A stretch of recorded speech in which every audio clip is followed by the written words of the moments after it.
rebellion built on podcasting. Yes, instead of hope. Yes. Yes, indeed. Hello, everybody. My name is Griffin Newman. I'm David Sims. This is a podcast called Blank Check with Griffin and David. We are hashtag the two friends. And this is a podcast where we look at filmographies of directors who have massive success early on and then are given a series of blank checks to make whatever they want. That's what this podcast is about now. It's about how sometimes those checks clear and sometimes they bounce, baby. But this podcast, a long time ago... We should have called this podcast Griffin and David Present Rogue Podcast, just to be old school about it. We can still do that if we want. You know, let's more just... We're just shouting that out, just for the diehards. A long time ago, in a podcasting network far, far away, this podcast used to be called Griffin and David Present. Yeah. What a scintillating title it was. And it was great. To think we almost kept that title. Yeah, remember people were angry when we said we were going to Blank Check? Idiots. Yeah, and they're going to be angry again when we change our name in the new year to Planet Money. But we want that money. We want that money. From Planet Pizza. That's... This podcast used to be about the Star Wars movies exclusively. Yeah, 100%. And we except for judging the judge. Except for judging the judge. Yeah. And we have promised on this show that whenever a previous subject pops back up, we got to cover it. We got to jump back into the pool. And this is exciting because all the Star Wars stuff was contained within 1 year for us. That's right. 2015. 2015 was our year of Star Wars. That's right. And now this is the... And 2016 was the year of not Star Wars. Right. But now a new Star Wars picture in theaters just in time for Christmas. Yeah. The present under the tree as it will be every year from here on out. Most likely. Right? Yes. Right? Yeah. I don't know. They're still saying Han Solo is coming out in the summer. We'll see. Are they really? Yes, May. They have it chalked in for May 2018. 18? Yeah. Maybe there'll be 2 Star Wars movies that year? Oh, that'd be crazy. Yeah. Anyway, this I guess podcast is us going to be us wrestling with the biggest sci-fi movie of the year. Yes. Passengers. Uh-huh. Well, here's one good thing. We've been recording so far in advance that we can also talk about some other movies that came. Stuff. Well, me and Griffin saw the number one sci-fi, number one sci-fi movie, number one sci-fi. Passengers. I just want to say it over and over again. Movie of the year, Passengers together. Yeah. And then the next day we took a saw gander at Rogue One we together. We took a gander together. And yeah. No, but I was going to say, this is us. I mean, you know. This is us, NBC's hit new series. Hey, congrats, Chrissy Metz, on your Golden Globe nomination. See, we can do all these topical jokes. People love them. People love SAG nomination topical jokes, like just acknowledging that Chrissy Metz got a Golden Globe nomination. It's very cold outside. My brain is frozen. But no, what I was going to say was, when we were tackling Star Wars on this podcast, it was a very finite thing. Right? Star Wars existed within these very strict confines. Right. The chapters, the extended universe shit was its own corner. Oh, sure. You know? Right. And then even like the supplemental material that was considered canon at that point was like a small selection of books, cartoon shows, what have you. Understood. Right? Yeah. And this is the first time that we're like getting main canon Star Wars movies that aren't within, you know, that the episodes. Yep. Which is how we've defined what real Star Wars is. You know? I mean, of course, there always will be Star Wars: The Clone Wars, the movie, to fuck with that. Yes. But essentially, you are correct. Right. And I think this is like an interesting turning point because now, like, Star Wars has become a much broader thing. The walls have been broken down. Yes. And this movie, I think, is primarily concerned with doing that. Yeah. It's sort of like, it's like you say, like you have like the sort of the shelf of books. And someone's got this new book, and they're trying to kind of wedge it in, but the shelf is already kind of tight, so you're sort of like, and you're kind of maybe going to break the shelf. Right, that's what it's like. Right. But they're trying to, like, I guess maybe convince us to buy new shelves. Yeah, well, once it's in there, you're like, it's there. See, it's always been there. But then I think Kathleen Kennedy's main goal is to be like, but buy some new shelves because you're going to need to put a lot more books here. Yes, that and to stop any woman from ever making a Star Wars movie. I'm just kidding, Kathleen. Within this metaphor, I would say almost we've had a very tight shelf of what was Star Wars. Yeah. Now we fit this one book in. Shelf metaphor. Let's really go for it. I like it, right? George Lucas built a mahogany shelf. We fit this one book in. Yeah. And then she's like, but there are going to be more. You should probably buy new shelves. It's So now it's like, here's my shelf for the episodes. Here's my shelf for the other Star Wars stuff. It's kind of like how you have your DVDs arranged, and then you get a new DVD, and the new DVD is like a weird shape. Yes. Maybe it's got like a border, or like, I don't know, there's something wrong with it. Right, and you're like, let me buy a new shelf for DVDs with weird packaging shapes. All right. All So my we're main done. DVDs, we're done. Great. The movie we're talking about here is Rogue One. Passengers. It is the first, and I guess what Disney hopes will be a franchise of Rogue movies. It is, to its credit, decisively not. Which I give that movie Huge credit. a lot of credit for Yeah. that. It's not like the, yeah. Well, by the way, spoilers. Oh, yeah. If you haven't seen Rogue One. Yeah, I mean, we're recording this on the day the movie comes out. And Yeah, our listeners, this will we post assume... the weekend after it's come out. We assume a lot of you probably You're blanky. You're seeing Rogue One opening Most likely, weekend. if you can't for whatever reason, don't, listen. We're going to talk about what Okay. happens in Rogue One. Everyone dies at the end of the movie. Okay, so let's talk about... Not Darth Vader. He's fine. Darth Vader's alive. Yeah. Let's talk about Rogue One. And to join us in talking about Rogue One is... Rogue One's biggest fan. Yeah, confirmed. I mean, really loved it. Really, really loved it. It's a good movie. Producer Ben, a.k.a. the Ben Deucer, a.k.a. the Poet Laureate, a.k.a. the Tiebreaker, a.k.a. the Fuckmaster, a.k.a. Birthday Benny, a.k.a. our finest film critic, a.k.a. the Peeper, a.k.a. the Fart Detective, a.k.a. Dirt Bike Benny. Thank you for being here. Meeting a warhead. Thank you for producing the podcast. Yeah. Ooh, it's of course. sour. It's sour. I know that's the idea, but Would love to quickly acknowledge that you've graduated to certain titles over the course of different miniseries, such as Kylo Ben, Producer Yeah. Ben Kenobi, Ben Say, Ben Night Shyamalan, Say Anything, and Ailey Benz with a $sign for the S. Yes, of course. You loved Rogue One. The three of us saw it together. Mm-hmm. I had already seen it, not to brag. I'm bragging. Yeah, I'm bragging. We saw it at the Alamo Draft House. Ben and I dined in on delicious flatbreads, sat together. I got some sliders, personally. You got some sliders. Joanna, your girlfriend, was there with us as well. Yeah, she got some sort of a bean dish. Beans and potatoes. Interesting. It was on this special Star Wars menu. She said that it was bad.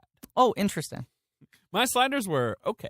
And you got the special Star Wars sliders too? They were like tropical themed, but they were trying to go off the It was going all beachy. what's the planet called? Scarif? Scarif. Yeah. I got a meat lover's pizza. You got the M train, baby. Hell Would yeah. you call yourself a meat lover? Yeah, I Should would. we call Ben the meat lover from now on? Yeah, let's call him the Meat Lover. What if we replaced all the previous nicknames and just called him the Meat Lover? In from here 2017, on it's out? like, and there's producer Ben, a.k.a. the meat lover. Maybe And we should just do that. Don't say anything else. That might be funny. That might be We're funny. too far ahead with all the other episodes. Oh, that's true. Then Oh, fuck. we've ruined our bit. You're foiled. Like What here- if we invent a time machine and we just intervene in the recording of every episode? Oh, no, I thought you were going to ask that I just insert the meat lover into all the stuff we've recorded already. Okay, it would be pretty funny if you did that because It would. It'd be like, and now it's time for producer Ben, a.k.a. and then like a Meat slight pause, and lover. we're like, meat lover, like in unison. Okay, wait, Ben, can we quickly, David, you and I, let's say Meat Lover in unison, and Ben, drop it into at least one episode. The All right, meat lover. All right, I will Okay, do that. Ready? 1, 2, 3. The meat lover. That's good. Ooh, actually, could we just do it one more time? Yeah, we're a little hot on that one? Yeah, a little hot. Okay. Griffin, just back off just Okay, slightly. Sure thing. I'm backing away. All right. Here we go. 3, 2, 1. The meat lover. It was very muted. It's great. Okay. They're really good. Well, our Turek episode, which came out pretty recently, but we recorded at September 11th, I forget. But there was the bit about Ben sniffing out the fart, Mm-hmm. and then Yeah. called him the Fart Detective, and then people on like Reddit and Twitter were like, please make that a permanent nickname. But it was like, well, we recorded that in September. I Right. forgot we made that joke. Sure. Then 4 months passed. You've included it in a couple episodes. Since then. Yeah. But there's like a whole run of like the first 5 Spielberg episodes. I don't call him that because I forgot that we had come up with that. Guys, look, this is for you to piece together, and we're leaving you in a fractured timeline to put, to knit into a tapestry. Yeah, so get out your red yarn and your index cards and, start tracing it. Exactly. Not this episode. This episode is recorded in the present. People are going to hear it primarily in the week it was released. So this is Like our the chance old days. to speak. It's like the old days when we would just arrive here and we'd be like, the fuck are we going to talk about this week? We have to have an episode. And How about the politics of Star Wars Episode 2? Yeah, never forget that mistake. Okay, so let's talk about Rogue One. You had seen it before. Ben and I had not. I started the press screening. I got in this year. Yeah. Because of my extreme celebrity and importance. Congratulations. And the press screening was pretty wild. It was fun. Okay. Colin Jost was there, and I made eye contact with him, and I felt really bad because I'm mean about him online sometimes. How is he looking in person? He looks. I mean, I've seen Colin Jost in person several times. He looks exactly the same as he does on TV. Like he's kind of got that kind of can of hairspray, like old school newspaper guy, newspaper anchor. Newspaper anchor? Yeah. He looks like, he looks a little fakey almost, like he's, kind of blandly handsome. 2 points I want to make. One, newspaper anchor is when paper boys would throw the newspaper, would attach a weight to it so it would land on your doorstep. Newspaper anchor, that's a real thing. Okay, fine, but that would mean that he looked like an inanimate object, right? Like some sort of a brick. 2, I saw him on the subway recently and his hair looked weirdly flat, which is why I asked. Well, I mean, maybe he'd made an effort for the premiere. Maybe. I don't know. Yeah. Number 3, newspaper anchor is not a real thing. I made that up. Ah, shit, you're right. So Ben loved the movie. Yeah, I mean, I don't understand what's not to love. Ben, you and I have seen a handful of movies together at this point in theaters, but also have watched a lot of movies together and talked about them just over the course of this podcast. Sure, but it's only occasionally that you will watch I'm sitting it next in to Ben in a person. theater. Right. I've certainly never seen Ben react like something like this. I was sitting. Joanna was in between me and Ben. Yeah. But I even I, from that vantage point, saw Ben kind of pumping his fist and kind of leaning forward and going like, yeah, and stuff like that. Yeah, and you were like gasping a lot, Ben. There were a lot of moments where you were like, oh. Now, I want to say what I wanted to say was my press screening that was very vocal, very Sure. loud, cheering a lot, big reactions. Right. And the Alamo screening, possibly because the Alamo is very, kind of militant about No that. Hey, no talking, no Right. texting, like shh. Yeah. Was very quiet. Very quiet screening. It's deadly silent. I mean, very few jokes even got laughs. And there were still some people with like lightsabers and wearing, Jedi robes. Yeah, there was someone in full Rey cosplay. Mm-hmm. Oh, we need to talk about this. Before the movie started, they did like a contest for Rogue One giveaways. They did. And they were like, my friend Mike Sampson, my online friend Mike Sampson. Right, and they were like, does someone want to come up and embarrass themselves in front of their friends? And my hand shot up like a rocket. Oh, God, you were... Because what am I You known were like for? a kindergartner who had to pee. If You were not, like, wanting to embarrass myself in front of my friends. Right. And we were like all the way in the back, second to last row. Mhm, And not a super huge screen. No, it's the biggest screen they've got, but Second to last row. And he like picked 2 people. Okay, you with the lightsaber. Okay, easy pick. Gimme. Then he picked a woman in the first 3 rows. And I was like, okay. And then he's like, what about someone from the back? I always feel bad for the back because they never get picked. And I'm like, this is my moment. This is my moment. This is my moment. And then he picked someone from dead in the middle. Yeah. This middling asshole. And he won, I believe. And he won. He was good. He was pretty good. But then they said, like, I was like, God damn it. And he gets up and he's like, okay, here's the contest. Each of you has a Star Wars quote. You have to read the Star Wars quote and perform it the best. And I was, Jesus Christ, I would have fucking won this thing. Yeah. And then it ended up just being like, they got like a poster and the grand prize winner got like a t-shirt that just had the logo on it. What did you think they were going to get? Like dinner with Mads Mikkelsen? Like Yeah. what? Yeah, I thought Dinner they with were going to get Mads. dinner with Mads. I am making a movie next year called My Dinner with Mads. You should tell the listeners what you would have done if you had been picked. So I said to Ben, because he was like handing them each the cards. He had like random cards and they didn't know what they were going to get. And I said like, Jesus Christ, if one of them gets Watto, I'm going to go fucking ballistic in this It theater. would have been a little weird if one of the 3 quotes was Watto. Well, and then it was like the 3 most obvious quotes. It was 3 very obvious It was quotes. Darth Vader saying no at the end of Sith. Yeah. It was a fucking scruffy Akbar, nerf herder, it's a trap, and it's a trap. and nerf herder. Right, Which I would have killed. It's a trap. Sure. You want to go ahead? It's a trap. That was something. All right. It's a trap. All right. Okay. So the podcast is over, The podcast is done. and that's it. Yeah. But then they each did their thing, and I turned to Ben and I went, you know what? If I had gotten picked, I would have just done Watto regardless of what card they gave. Okay, so then the movie starts.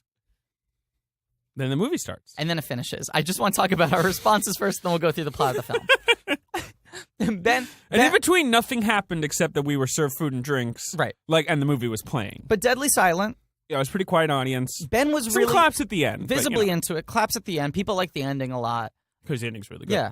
I felt very whelmed by the movie. Yeah, he was pretty whelmed, guys. I was actually a little surprised. I was just kind of like, that's fine. So I had already seen the movie and liked it a lot, but the first time you see these things, I felt the same way with episode 7. You're just kind of, trying to take everything in. You're trying to pay attention. You're trying to like sort of temper your enthusiasm in a weird sort of way because you're like, I don't know what the fuck's going to happen. Yes. I always try to not try to think ahead of the movie too much because I worry that I'll sort of get in my own head a little bit where I'm like, oh, are they going to do this now? Where are we going with this? Yeah. So, I always find the first viewing with these really big movies, I gotta see it again. I have a bit of that too, and I know I certainly have a thing with like the Pixar movies because they're what I watch when I can't fall asleep at night because my brain doesn't work. It's very hard for me to see like a Pixar movie for the first time, be it good or bad. Right. Okay. Because it's like, that's your Christmas. Well, like fucking like Incredibles I've seen 80 times. Me too. So I know every single like micro movement in it. Me too. Where then to watch Inside Out for the first time when people were like, how do you think it ranks? I was like, I don't even know yet. I think it's great, but I need a couple times. Right. And like, but what about when you see like, what's a bad Pixar a bad movie? one? I mean, Cars 2 I've only seen once because I'm just like, I fucking get it. It's bad. Sure. Good Dinosaur I've only seen once. Oh, God. I think I watched that. I watched it about half. Yeah. I mean, I was there for the whole movie, but. So I'll grant it that. But here were my stumbling blocks with the movie, okay? Ben, when you were very surprised that I didn't like it more, Ben. Yeah, I mean, I was mildly surprised. I think Ben was quite surprised. Yes. It like delivered on action and not being clunky and being interesting in the Star Wars world. Well, and there's something you said like right when because the movie ended, David, you went, what do you think? And I like shook my hand. I did a like kind of half thing, right? And Ben, you were like shocked. And then the thing you said immediately in defense of the movie was like, it's got one objective and they just do it. Yes. Yes, you liked that it was a pretty focused story about a focused mission. But also that's something that I've complained about a lot, certainly with the Phantom Menace trilogy. That it's like you don't know what the fuck's going on. Mm-hmm. And when I complain about big blockbuster movies that are overloaded, it's like I don't know what they're trying to do. And also, of course, these franchise movies these days that have to be about lots of things because they have to lead all these threads dangling. Right. It didn't get caught up in its own mythology. I agree 100%. And I respect that about the film immensely, that it is like the good guys and the bad guys both have essentially the same objective, right? Mm-hmm. It's centered around one thing. Right. And whatever's going on a scene-by-scene basis in the movie, you know it's working to that end. It's very easy to chart it. My two big stumbling blocks with this movie are the objectives are very clear. I think it's pretty well plotted. Yeah. I don't think it has a story. I disagree. I don't think there's really a story to this movie. I think there's an objective. Mm-hmm. I don't think there's a story because I don't think any one character in this film actually has an arc, an emotional arc. Yeah, I think this is a movie where the emotional arc is in the Rebel Alliance, not in the characters as much. And it's more about links in a chain. Like, sure. That's what I liked about it. Now, this gets into me not throwing out an objective opinion about the movie, but just a subjective response. Sure. Which is, no one can have an objective opinion, right? Right. I'm not trying to argue that the movie doesn't work because of this. Yeah. I'm just talking in my own experience, I tend to relate to things through character. Sure. And we've recorded a Saving Private There's Ryan gotta episode. be stuff Let me just say my little thing here before we go through. No, yeah, I know what you're saying. And again, you should say it. Because people haven't heard the Saving Private Ryan episode, even though we recorded it a while back. But I talk a lot in the Saving Private Ryan episode about how I have a lot of trouble getting into war movies because war movies are more objective-based and there tends to be an ensemble of characters who are thinly sketched because there's not really room for, if you're realistically depicting war, it's such a tense, fast situation, it's hard to have like real character moments. Right, you couldn't have 10 minutes of, I don't know, whatever, Baze Malbus, where it's like, here's what his deal really is. And it's also, of course, war movies are about a country or a group, right? Yes. Like they're about the objectives of some sort of a larger, the Allies, the Axis, like some sort of a larger body of people. Right. I think as all listeners of this show to. will know, tend to be a pretty obsessive, detail-focused person. Yeah.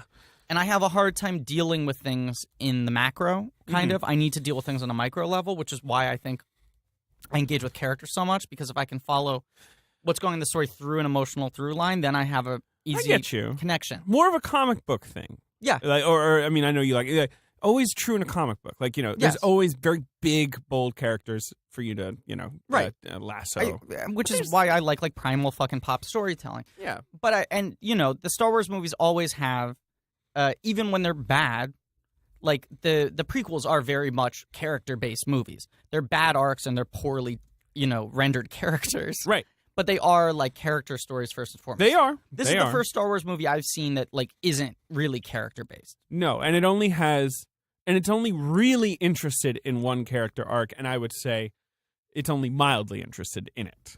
And which one do you think that is? Yeah, I mean, Jin. It's the only one where they're even bothering to provide a lot of context. See, I think Galen's the one who comes closest to having an arc in this movie. What you mean? Mads. You mean? Which is why I wanted to get dinner with him. Galen Erso. Galen Erso. I was like looking at the cast list and I went, Gatlin? Who the hell is Gatlin? I said Galen. You said Gallon. I don't pronounce things well.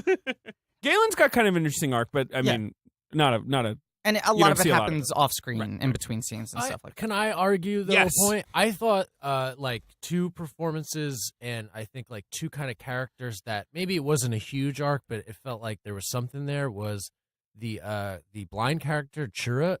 Yeah.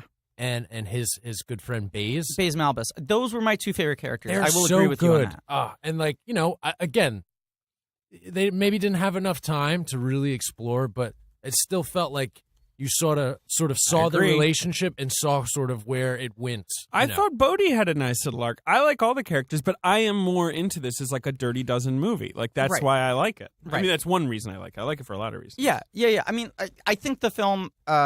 And we should just start getting into the plot, but I just want to set out my like reservations with it, which once again are not judgments of the movie as thoroughly as they are. And we should actually too before we talk about the plot. Yeah. Guys, no bits. Okay. Oh yeah, no, that's very important. Yeah, we've always been a no bits podcast. This is going to be a very serious academic dissection of a new Star Wars movie that just came out, the first Rogue One movie. Yeah, sure. I have no idea what you guys are talking about. Pro Smiths. Oh, we're all pro Smiths. No spoilers. Okay, so you already okay. That's a bit. You just did a damn bit. No bits. I'm not doing David, any bits. We're not. David, what the fuck are you talking about? God, remember the old days? Yeah. Remember the fucking old days? Ah, God, how great it would be to relive those old days through 4 best of episodes coming up after this. Anyway, okay, so the movie starts. The beginning I was actually pretty hooked. The beginning was kind of functioning on the level that I wanted out of this. Starts with young Jyn Erso on her home planet of. I can look it up. It's got an apostrophe in it. Okay. Hey, and no crawl either. No crawl, which I thought was cool. We have the long time ago in a galaxy far, far away, which I assume is now going to be the standard. That's the thing that's being held on to. Unless the film doesn't take place a long time ago in a galaxy far, far away. You think they'll make one of the spinoffs that takes place in like New York City in like 2005? Nebraska. It's possible. What if they made one of the Star Wars stories about us doing this podcast?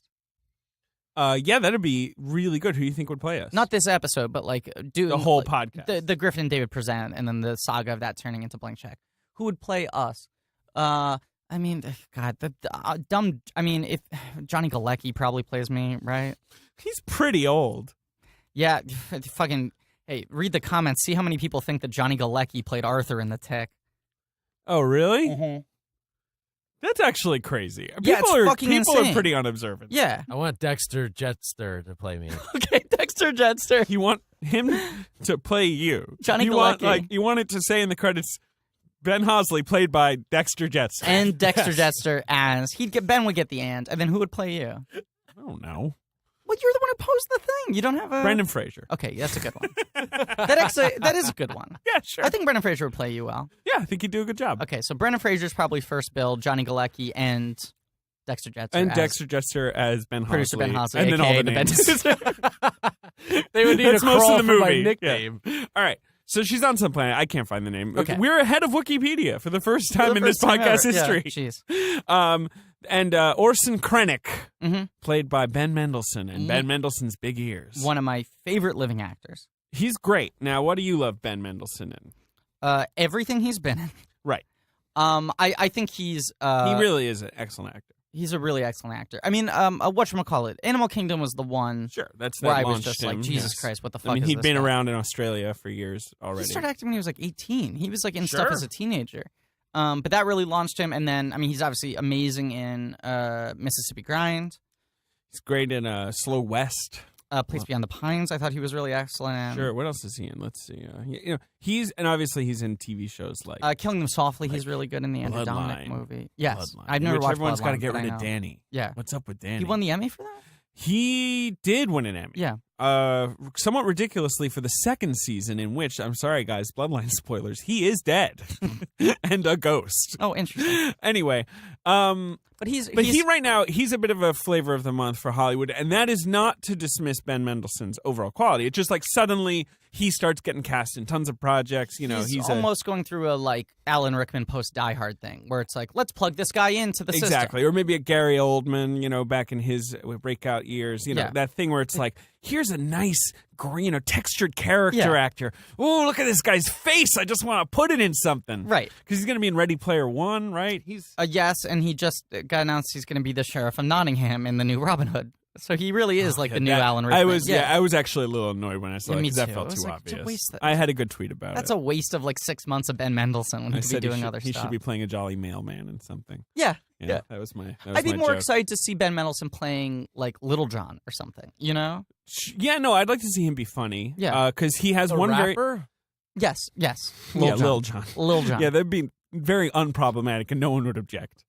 He's going to be in Darkest Hour, the Joe Wright movie about Winston Churchill. He's going to play George VI. That's a movie that's coming up next year. I was looking at movies that are coming out next year, and I was like, holy shit, like, right, we do this again. Oh, yeah. Every year. Got to go around the horn More again. movies. Yeah. Ben Mendelsohn is mostly known for being a kind of twitchy, sweaty... villain. Yes. Yeah. But kind of a gross, you know... I see. Okay, sure. He's got a kind of live wire energy, but he goes into... He's very unvain.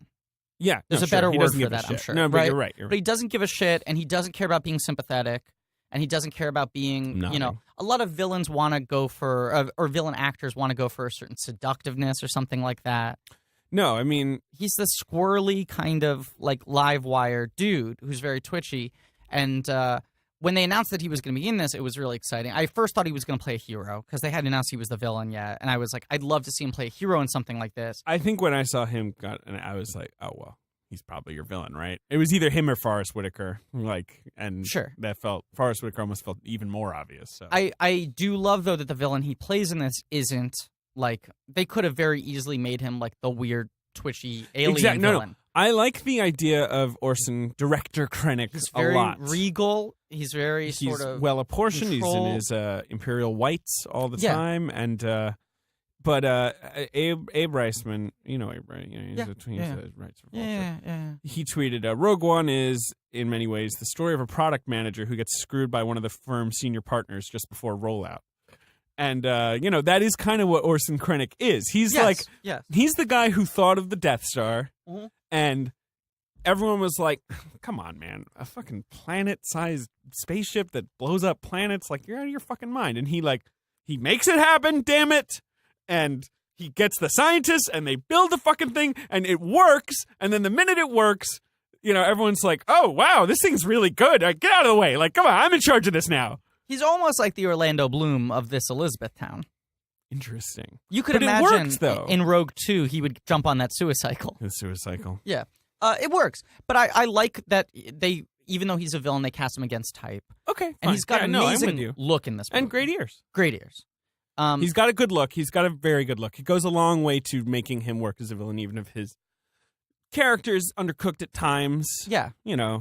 And for a guy who's usually so... behavioral and twitchy and physical as an actor, to see him play this kind of stoic and regal, but not have it feel like an affectation, which I think a lot of people can do, where it's just like, okay, squared shoulders, good posture, like he's just posing. It feels like down to his bones, this guy is just like the Empire. Yeah, he's Empire. Yeah. Yes, I agree with you. And it feels like, you look at, what's his name? Donald Gleason's character. Hux. Right. Felt like more of a Ben Mendelsohn type and vice versa. But I like that they cast these two against type. Anyway, he lands on this planet. He's searching for... And I like this scene, too. I like the environment of the planet. I love the opening. It's very verdant. Yes. It's very moist. Yeah. I don't know. Yeah, he's searching for Galen Erso. Yeah. Mads Mikkelsen. Who is the father, Jyn Erso. Yeah, and who is a scientist who was working with him on this, weapon, the Death Star. You get the sense that he's sort of the Albert Einstein to this. Yeah, or the Oppenheimer, whatever. Right. The sort of great scientist roped into, the military industrial complex. Right, and he started getting these reservations about what was going to happen with the Death Star and sort of backed away. I like this opening because it is using a lot of tropes that we're familiar with in Star Wars, because they talk about him being a moisture farmer, but also the sort of pillars in the background are very reminiscent of Luke's home in Tatooine in the original Star Wars, which I only call Star Wars. Of course. And it feels like this is the scene we didn't get to see with Uncle Owen and Aunt Beru when the stormtroopers come, and look for them. Sure. It's an upsetting inversion where it's like, okay, now we're seeing this through a child's eyes of, you thought you were safe, you're in the middle of nowhere, you're hidden away, and now the Empire comes. Because little Jyn is there. Right. And, so they kill his wife. When she tries to... She tries to shoot Orson, and she does shoot Orson, I guess, but they kill her, and Orson does not die. They capture Galen, and Jyn runs away and hides in a little hidey hole, and then she's eventually rescued by Forrest Whitaker. Playing Saw Gerrera, but they don't pronounce it Saw. Don't they say like C. Gerrera or something? No, Saw. I kept on thinking the way they pronounced it was weird. They just say Saw. Saw Gerrera. Yeah, he plays Saw Gerrera, who's a character from the Clone Wars cartoons, but I've never watched those. I've only dabbled. He's a militant from this Clone Wars cartoon. He's not a huge character. He's only in a couple episodes. He's got a little arc, and they revived this character older, obviously, because this is set years later. Right. Because this is set essentially when Star Wars is set. It's set like not this scene, but most of the movie is set in the weeks before Star Wars. Yeah, it takes place literally weeks before Star Wars. So I guess this is 15 years ago, the opening sequence. So it's set in the middle of the Empire, basically. Like right there in the middle. Great looking character, performance I really like. Forrest Whitaker, Saw Gerrera. Great looking. Yeah. You like the performance. I like the performance. He's doing a lot. Kind of a high voice. He's doing a lot. Forrest Whitaker this year with the voices. Yeah. Because he had his, quote, Boston, end quote, accent in Arrival. That was a weird accent. Yeah. In a movie about communication, you were like, this accent is what he's decided to communicate with? Yeah, Forrest Whitaker's a really interesting screen presence. I love him. He's simultaneously very understated and very overstated at the same time. Well, and also, literally no one on Earth in the entire world and the history of humanity looks like Forrest Whitaker. No. He's got a very unique look. He's got these, the lazy eye. Yeah. And also, this very sort of odd gait. Everything about him, you're like, there is Forrest Whitaker. A mile away, you could point him out. And he also, he used to be a bigger guy, and he's lost a lot of weight in recent years. He has, although he's still sort of big. But he's it imposing. Makes his head even more interesting. He's got a great head. Yeah. I have always loved Forrest Whitaker. I'm trying to think. Even as a kid, I knew who he was. Yeah. And I liked his name, because his name was Forrest, which is a great name. Whitaker, what a good last name. Great name. Yeah. Love you, Forrest Whitaker. But he's got that thing. I think Forrest Whitaker is the better execution of the Eddie Redmayne thing, where it's like Eddie Redmayne in Jupiter Ascending, or in what? Everything but Jupiter Ascending. Okay. Eddie Redmayne in Fantastic Beasts or something. I think what both of them excel in is, or what both of them attempt to do is very over the top understatement. Okay. So they're both kind of quiet I get you. and whispery, and they're like close-up actors. So they're doing has kind of a high voice, though. Well, that's what I like about Secrets. Yeah. The thing though too about him, and I don't know, it's kind of tiptoeing into Grievous territory a little bit with sort of the scratchiness of his voice, and he's got the weird breathing mask. Well, when we on. see him later, yes, his hair's grown out, right. And he's almost Vader-esque. He has two robot feet. He has robot feet. He's got a breathing mask that's attached to his big sort of robot torso. He's the torso. Goodwill version of Darth Vader. Exactly. He's a junky version. Right. They've had to replace him piece by piece rather than a full body overhaul. And I think intentionally, and I picked up on him both times, but especially the second time, when he sucks on his respirator and it makes a Darth Vader noise, you see in Riz Ahmed's face, so there's obviously I think it's an intentional like Darth Vader drop there. I think so too, and I love that. Like, okay, so Darth Vader's like fucked up, and they put all this shit on him, and it ends up with him having the deepest, most intimidating voice in the universe. Sure, right.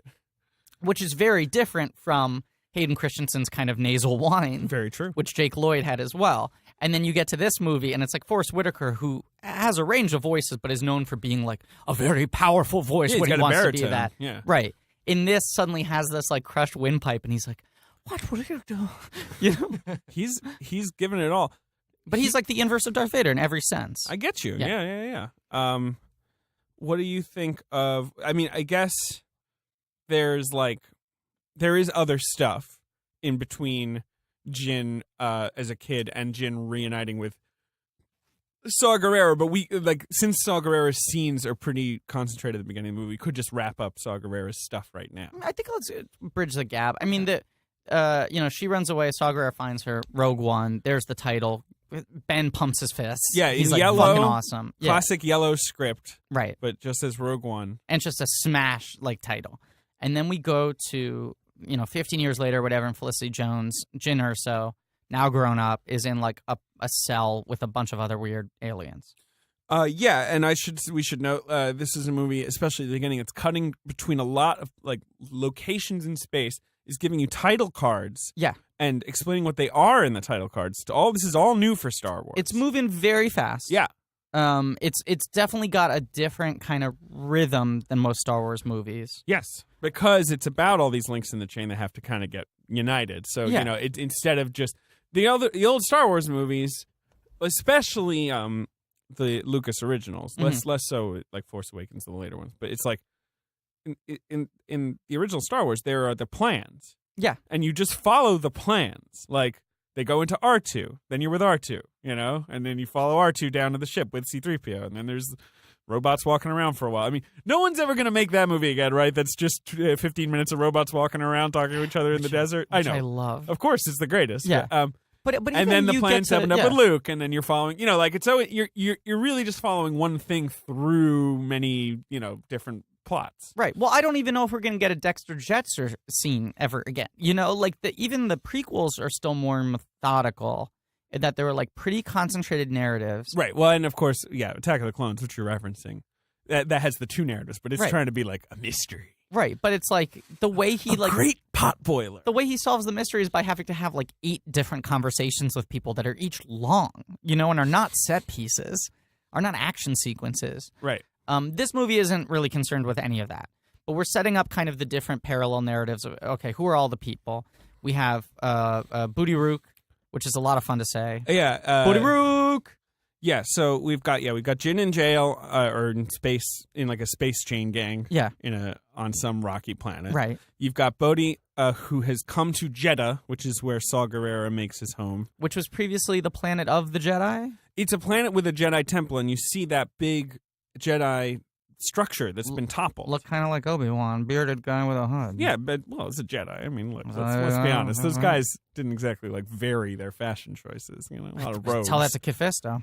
Well, that's true. All right. An important respect to element Kit Fisto. of the planet is that the crystals that the Jedi use for their lightsabers are being mined to basically arm the Death Star. Yes. The Kyber crystals. And I think they're called Kyber crystals. And I forget if this had been established in a nerdy Star Wars extended canon It's before. a big part of Rebels, I know. Yeah, and certainly Clone Wars. Right. It's never been part of the movies before, but it's been part of the mythos for a We've long known time. that you need a crystal, if you're enough of a Star Wars nerd, to make a lightsaber, right? And We've never had a movie talking about Kyber crystals no. this much. But so Jeddah, which is another Tatooine, another deserty place.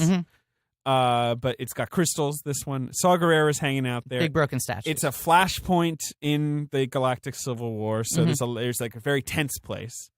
And Bodhi has arrived there. He's defected from the Imperial Empire to give information to Saw Gerrera. And so we see some of this. Yes. And then in our third string, I guess, it's what's his pants? Cassian Andor. Cassian Andor. And K. He calls him K, but K2SO, right? K2SO. Yeah. They call him K2.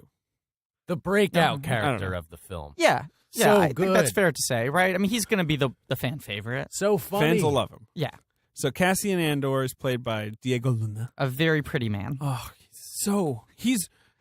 And he's one of those guys who's the more you fuck him up, the prettier he gets. Yeah. You know what I mean? I like him dirty. Which is interesting because he does have such delicate features. He does. One would almost and think. He's slight. He's kind of a small guy. Right. He's not like a rugged, like fucking Kevin Costner where it's like, well, of course you put a beard on that guy. He's going to look really, fucking masculine, you know? Right. Like, you put some scruff on him, you put him in dirt, and it's like, still just pretty beautiful eyes. I just love that the two cute boys from Y Tu Mama Tambien who made out all the way back in 2002 are still just like both getting work in like big movies and making their, more indie movies and artier movies. Diego Luna's like directed, I think, one or two films himself. I just seems like a really sweet guy. I'd marry him. I'd marry him. I'd totally marry him. Yeah, he's directed 3 movies. Yeah, there you go. He made Cesar Chavez, which was not a hit, unfortunately. Right. But a big biopic with Michael Pena. He made a movie that my mom loved that was about a little boy. Was it called Abel? Yes, it is. And I was at a film festival where that was playing, and at the restaurant, he was sitting there at the table next to us with the boy and his parents. Sure. This like child actor he had in a movie. And I was just like, you know how you can really test people's mettle by how well they deal with kids? Sure. Because you kind of can't bullshit a kid. Right. I was just like, this is a dude who's like a movie star dealing with like a child actor who clearly isn't like, a stage kid. Right. And it was like, oh, he's like actually dealing with this kid as a person, is brought him to this festival, but is really trying to engage with him and is close to the parents. And I was just like, this seems like a really good person. That's great. Yeah. So Diego Luna, how do you feel about Cassian Andor? Not a character. Fair enough. So Cassian Andor is an I intelligence loved watching officer. him in this movie. He looked cool. He has great outfits. I don't think there's a character there. Well, the character is pretty broad, and the idea is he is rebel. He's soldier. a rebel. Yeah. No, he's like a spy. Yeah. So he's had to do some bad things. You see him do a bad thing in his first scene where he kills an informant. Yeah. Basically to silence the informant, and then escapes. And the informant has given him this news that there's a defector going to Saw Gerrera with some news of a planet-killing weapon. And so, Cassian gets a couple more scenes where he sort of, he espouses on this idea that, like, the Rebel Alliance, he's had to do lots of bad shit, and he wants to do some good shit. And that's about the extent of his character, I would say. Yeah, I don't... He's also, like, the guy in charge, so he sort of, bosses people around and gives he's the exposition expert. and stuff like that. Yeah, he's the expert of the team, so he's the guy who knows what they need to do and how to I would lead say it. Diego Luna projects that all very nicely, the sort of the expertise and the kind of, like, that sort of an attitude. And I think with a pretty quietly atypical portrayal of masculine dominance for a movie like this. Yes, he's very restrained. Yes. He's, like I said, he's kind of physically slight, but you still believe in his kind of general, skills. He's and got a fighting delicate voice. expertise. He doesn't try to lower his pitch. He doesn't yell. Voices. Yeah. I mean, he's pretty gentle. See, this is in this playing movie. a little delicate wind instrument. There was some dumb review that was circulating around where I hate dumb reviews. I hate it. Let's be very clear in the show. No bits, pro smits, anti-dumb reviews. Great. They were saying that like a thing that doesn't work in this movie is the film is not given a traditional masculine hero. Oh yeah, which is the most fucking annoying thing in the Hollywood world. Reporter. Right, it was Hollywood Reporter. It was essentially it's saying awful. like, oh yeah, this film really lacks a masculine hero, and I wanted to be like, yo, you ever met Luke and/or Anakin Skywalker? Because those guys are kind of pretty babies. Like, also, all but one of the primary characters in this film is male. Yeah, no, they're all men except for Jin. I mean, Mon Mothma is a sort of semi-important character, but yeah. And I like that about the movie, that they're not hiring typical leading men for an action film. Not at all. Not any of these characters. And the actors they're hiring, they're not pushing them to try to play more out of type from what they usually do. They hired everyone to do the thing they're good at doing. They're all great. Yes. Now, I normally like it big, but I will say that I was glad that we don't have any big Vin Diesel-esque guys. It would have just been distracting. K2 is pretty tall. Well, actually, but that's He's got a great butt, too. unusual. Yes. That's the first time we've seen in these kinds of movies a droid who is not either a little garbage can on wheels, some variation of garbage can on wheels, or kind of like an effete butler man who's like, well, excuse me, Essentially, he's not bulky, but he's large. He's tall. He's lanky. And he like sort of can bonk you on the head. Like he's got bonk powers. He's got Donkey Kong arms. He's got long. That's true. They're kind of like gorilla arms. Yeah. I love that he had this. He kind of walks like Shaggy from Scooby Doo. Like he's got this slouchy posture, this weird build. And he's played by Alan Tudyk, who's great. Wouldn't you say his sense of humor is like a robot's sense of humor would be? Yeah, Yes. in that he doesn't really have a sense of humor, but he has a completely unfiltered approach to dialogue. He's the which Drax is funny. of this movie. Yeah, he's like It's Drax. a similar game to Drax, where it's like this guy understands the concept of humor and wants to be personable, but doesn't have any personable like thoughts in his head. Yes, He's right. trying to relate to people in the only way he knows I how. would say Alan Tudyk very good, and Alan Tudyk really shout out to Alan Tudyk. You never know it's him. No. I mean obviously you know because he's in the credits and stuff, but his voices are always different. Yeah, he always gives a different, like a nuanced vocal performance, except for, you know what I'm going to say right now. You know what I'm going to say, right? You know what I'm going to say? I want to try to call it. What do you say? I did not murder him. Oh yes, It's my favorite. No, what do you? second time he's played Thinking, a gentle robot. No, you're thinking of Wreck-It Ralph because he's pretty over the top in that one. Well, he's amazing in He's that. amazing. He plays the chicken in Moana. Do you know that? Yeah, I do. I know. Isn't that funny? Because Disney has decided that like Alan Tudyk is their John Ratzenberger, and they were like, we don't really know where to place you in Moana because And he we was like, we "Well, want then a fucking chicken." Pacific Island cast. Sure. Like we don't want to hire white people to play these characters. There's a chicken, and I watched All the chicken does is squawk. By the way, it doesn't talk. I watched B-roll of him recording the chicken, and he was like, it's tough because it's just like you're trying to find different things in the squawks. He took it like very seriously. He's great. He's man. great. Great actor. A fun character. Was he on set? I think he was on set. Like this He was. This He was was on like set. This was a motion capture performance, yes. even though it's a robot with eyes. Yes. The only thing that's expressive about the robot But it's is his eyes. movement. Yeah, Yes. and he was on set the whole time. Yep.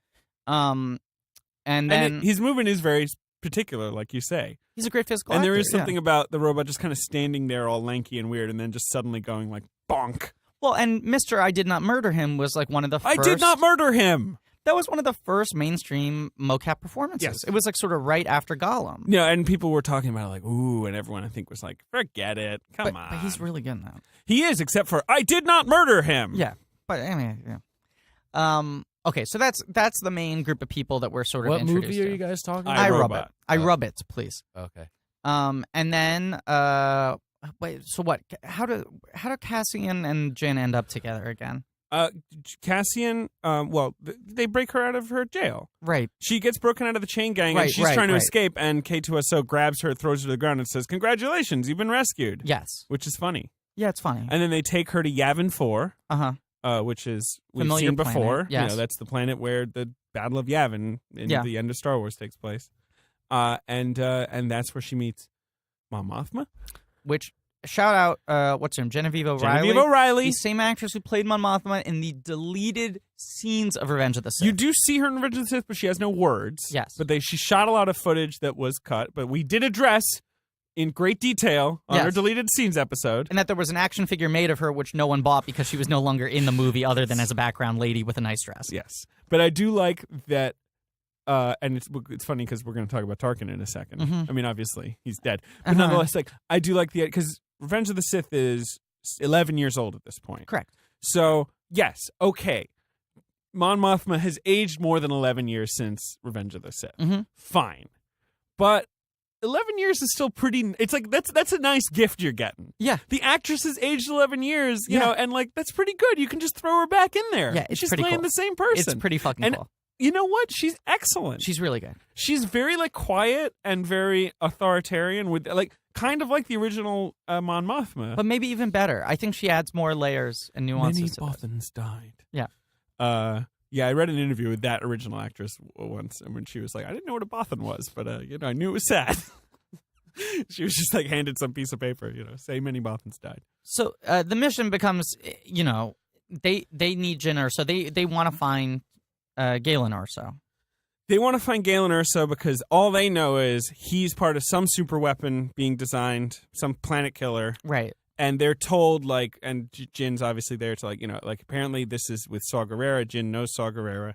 You're going to go there. You're going to find Galen. And then on the side, Cassian's told, you got to kill gamblers. Yeah, kill him on sight. Yeah. Wanted dead or dead. Yeah, with extreme prejudice, essentially. Yes. This is bad that I can't remember what happens next in the movie, and What I do you saw it mean? last night. Okay, so what's the next series of... How do they end up with Baze and Sherrod Emwe? Well, and I should say that we're cutting, during this, we're also cutting over to Saw Gerrera a couple times, who is interrogating Bodhi. Bodhi Rook. He has a big tentacle monster tentacle his head to make sure that he's not lying. There's a tentacle monster scene. Sure. Bodhi Rook.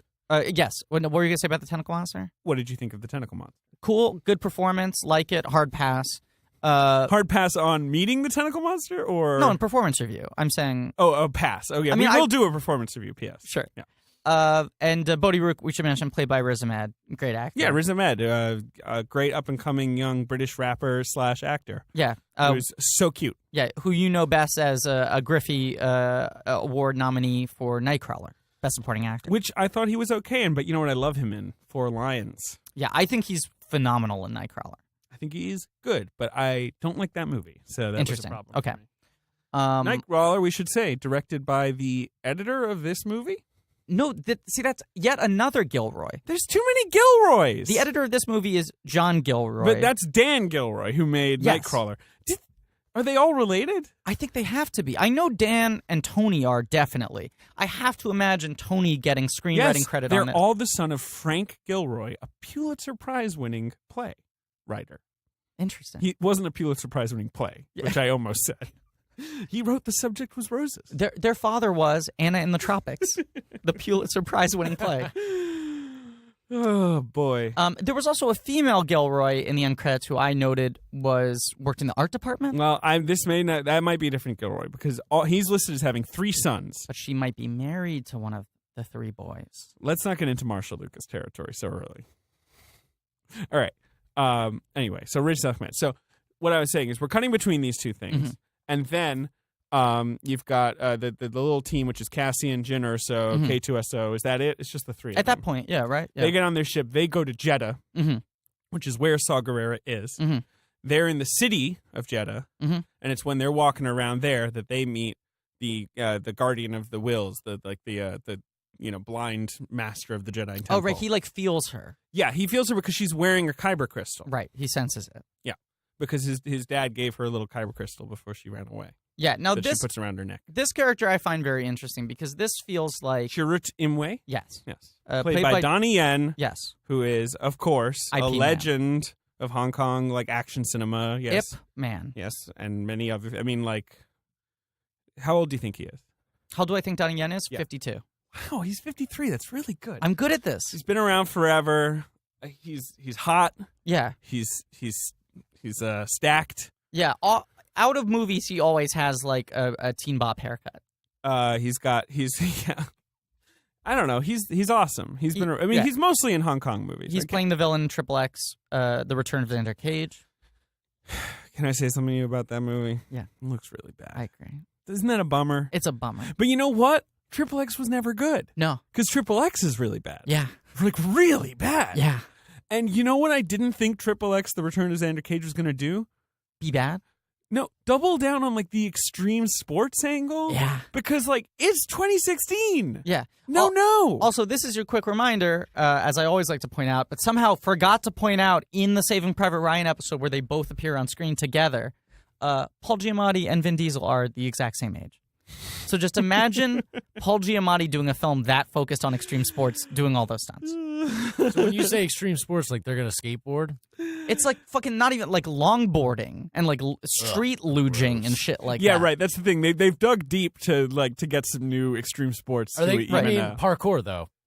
No, not even. Vin Diesel's too big to parkour. Vin Diesel can't really move. He's not really someone who can jump in the air. There's a reason all of Vin Diesel's franchises are based around putting wheels on him. Yeah, he needs to be seated. He jumps through the wall. But he doesn't grab the wall. He can even be standing on something with wheels. I guess so. He just can't really walk.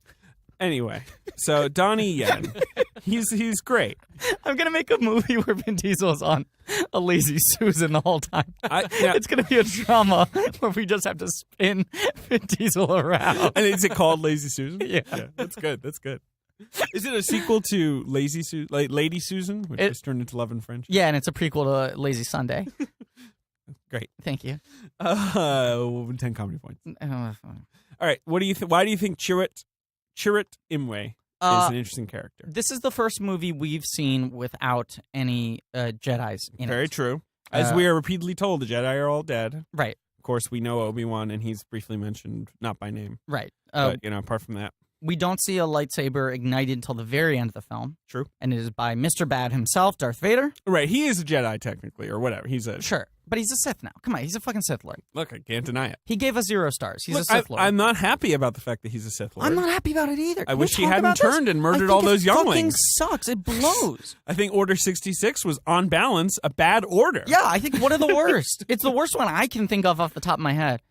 No, I'm thinking off the top of my head. There was one time I ordered a Hawaiian pizza from Domino's. That was... And what was your order number on that one? 24. 68, 17. Okay. So no Jedi in this film, as you say, but the closest thing we get is this guy. Right, who's kind of... He's kind of Force adjacent. Yes. He's, like a friend of the Force. Because Force sensitive is the word they use when someone has the ability to sort of be, a Jedi, could be nurtured into being a Jedi, right? Sure. But this guy is just kind of like Force aware. Yeah, there's probably a word for it because you know what the extended universe is like. They've got words for everything. Well, and there's this sort of feeling to him like, okay, he's a blind man, and we all know that, like, you take away one sentence, the other ones get heightened, right? Well, I mean, put it this way, in D&D terms. Mm-hmm. If the Jedi are paladins, he's a monk. Sure. You know what I mean? He's got some magic powers, sort of. Like, he's got a little bit of mojo, but he's not... His power isn't derived literally through, like, channeling magic into his weapon. Well, these are the two things I like about him. Stuff like and the monk analogy, I think, is interesting. Yes. I mean, he's kind of like a monk. One is that if we're using this kind of Star Wars logic of, like, okay, a blind man in our world has a heightened sense of hearing, right? Of course, yes. It's playing into that a little bit. Right. Star Wars, in their world, the Force is such a tangible thing. Right. That it almost is like that's another sense. And if you were blind, you would maybe be able to recognize and pick up on that. Yourself. Exactly. Right. In a way that others would ignore. The other thing is he's kind of a religious fanatic.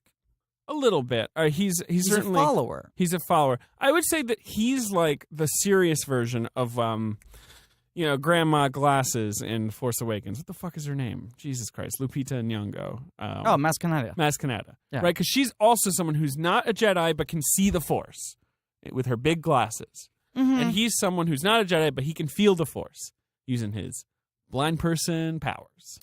Here's the difference for me. I feel like Maz Kanata is like a Talon agent. Yeah, right. She's not religious. Right, but she's like, you just got something. I can see it. I got a good eye. That's a good call. She is like a Talon agent. Right? Yeah.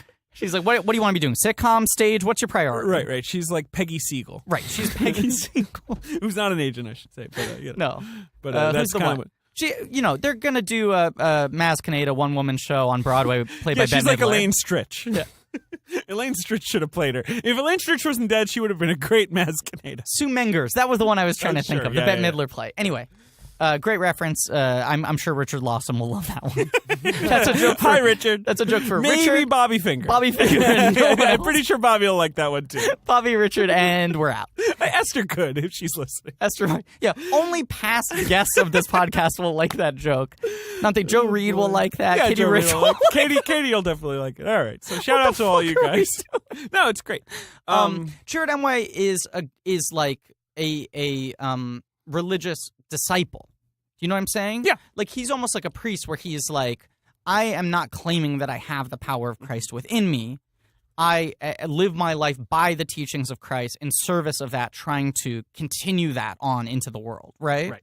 And so it's the first time we've kind of seen how the Force and the idea of the Jedis affect lay people. Right. Because in The Force Awakens, there's this thing of like, the Jedis, we've heard that was maybe a legend, but it's like we know either, from the beginning of that movie, we know that either Finn or Rey are going to end up being a Jedi. We know the narrative this is going on. Right. And this is a movie where none of those people are in that. These are lay people, and it is like, oh, in this period of time after Order 66 has been executed, after all the Jedis are on the lam and whatever, someone like Chirrut Îmwe would just be like, Jesus is going to return. Like, this is a powerful thing. We can't lose sight of this. So, and he's the guardian of a Jedi temple on this planet that has essentially been strip mined. Right. Because all its crystals were taken away. Right. And so he's sort of a pathetic figure almost, you know.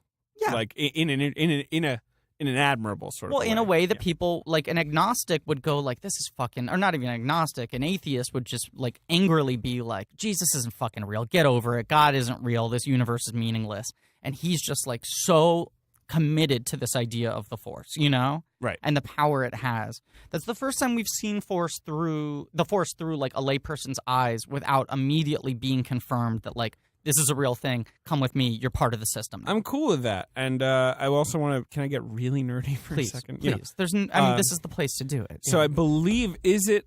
I think it's Cassian says he's a guardian of the wills or something like that. He uses the word wills. Yes. WHILLS. And you know, of course, Star Wars was originally called, like when George Lucas first wrote it, was Star called, Wills. No. It was called, like... The Adventures of, like, Star Killer, The Journal of the Wills. It had, like, the most, like, laborious, like, fucking dorky name ever. And his original idea for Star Wars is that you were reading the Journal of the Wills, who were, like, ancient scribes, you know, of the Jedi adventures. And he wanted it to be, like, relayed, like, I mean... Look, George Lucas is a fucking crackpot, right? Yeah. Let's be honest. Yeah. But I like that they have brought that name back. Yeah, I do too. I like to sort of sprinkle it on. They're using every piece of the buffalo. I mean, they're definitely at this point, even and that's stuff, like a buffalo spleen. You know, let's be honest. It's not the meatiest part, right? And people were angry when like Kathleen Kennedy took over and was like, all that stuff is Star Wars legends. None of it is canon anymore. But it's just like she doesn't want to be tied down by those stories. But she's already picking a lot of pieces from extended universe stuff and reintegrating it into the main canon, being like, I'm going to take what's necessary. Yeah, don't worry. Yeah, I got you. So Chirrut Îmwe. And then he's got Baze Malbus, who I think is the coolest looking character in the movie. Baze Malbus is awesome. And this guy's got a great fucking presence. He's played by Zhang Wen, who's one of the greatest directors of Chinese cinema to ever have lived. Which is interesting that it's like... Which is fantastic. Yeah. I mean, he also acts. I mean, this isn't like his first role. He's a director primarily. Well, no, he started out as an actor, and then in the 90s he starts directing. Yeah, at this point he's more of a director. Is that fair to say? Yes, that is definitely fair to say. I'm looking at his credits just to... And he's a big gun guy, we should say. Yeah, he's a big gun guy. Oh, this guy's got a big gun. I mean, not Zhang Wen. I can't speak to his gun ownership, but we're talking about Baze Malbus here. Sure. And he's got a big gun that's, like, hooked up. He's got, like, a super soaker with, like, a big water tank on the back. Well, it's like a Ghostbusters setup. He's got, like, a backpack connected to a big gun that he holds in his hand, which I love. He's like a fucking... Star Wars Ghostbusters. And it like shoots like, I don't know, just a better laser. Star Wars has always struggled with conveying power because everything shoots is kind of the same thing. Yeah. They all just shoot a red laser. If we're going to open up the floodgates this much, I'd love a Star Wars story that's just explaining the hierarchy of lasers. Yeah. Be like, okay, here's the number one best laser we've ever had. This is a great laser. Why are they green? Why are they red? I don't know. Why are they blue? To look different. Yeah. Well, the blue ones are ion weapons, which cause like electrical failures. You see that in this one a little bit. Okay. Yeah. They meet the two of them so they meet him because he senses it, and then a bunch of stormtroopers come out, and Jin and Cassian and K2 are trying to run away, and Chirrut takes on all these stormtroopers, whacks them all with a big stick. And also, which I think is even cooler, he's kind of like getting out of the way and letting them shoot each other. Yeah. That's pretty fucking cool. Yeah. But the grander idea also is that you are seeing like the epicenter of essentially what, you know, terrorism, like, you know, this guerrilla war. Like you're seeing one of Saw Gerrera's band of fighters like just fuck shit up. They're just like tossing grenades and blowing up stormtroopers and being jerks. And it's chaos. And he's also sort of someone trying to hold on to the necessity of religion in a very... Oh, Chirrut is, yeah. Yes, right. in a very dire time. In a time where people would lose humanity most. He's so good. The way he's got a very odd delivery, which I think is like very clever and like special. Like Forrest Whitaker. Yeah. Like, you know, like he's just... it's not quite a lisp, but he's got this sort of like lilting way of... we're coming up. I can't even do it. Great. Yeah.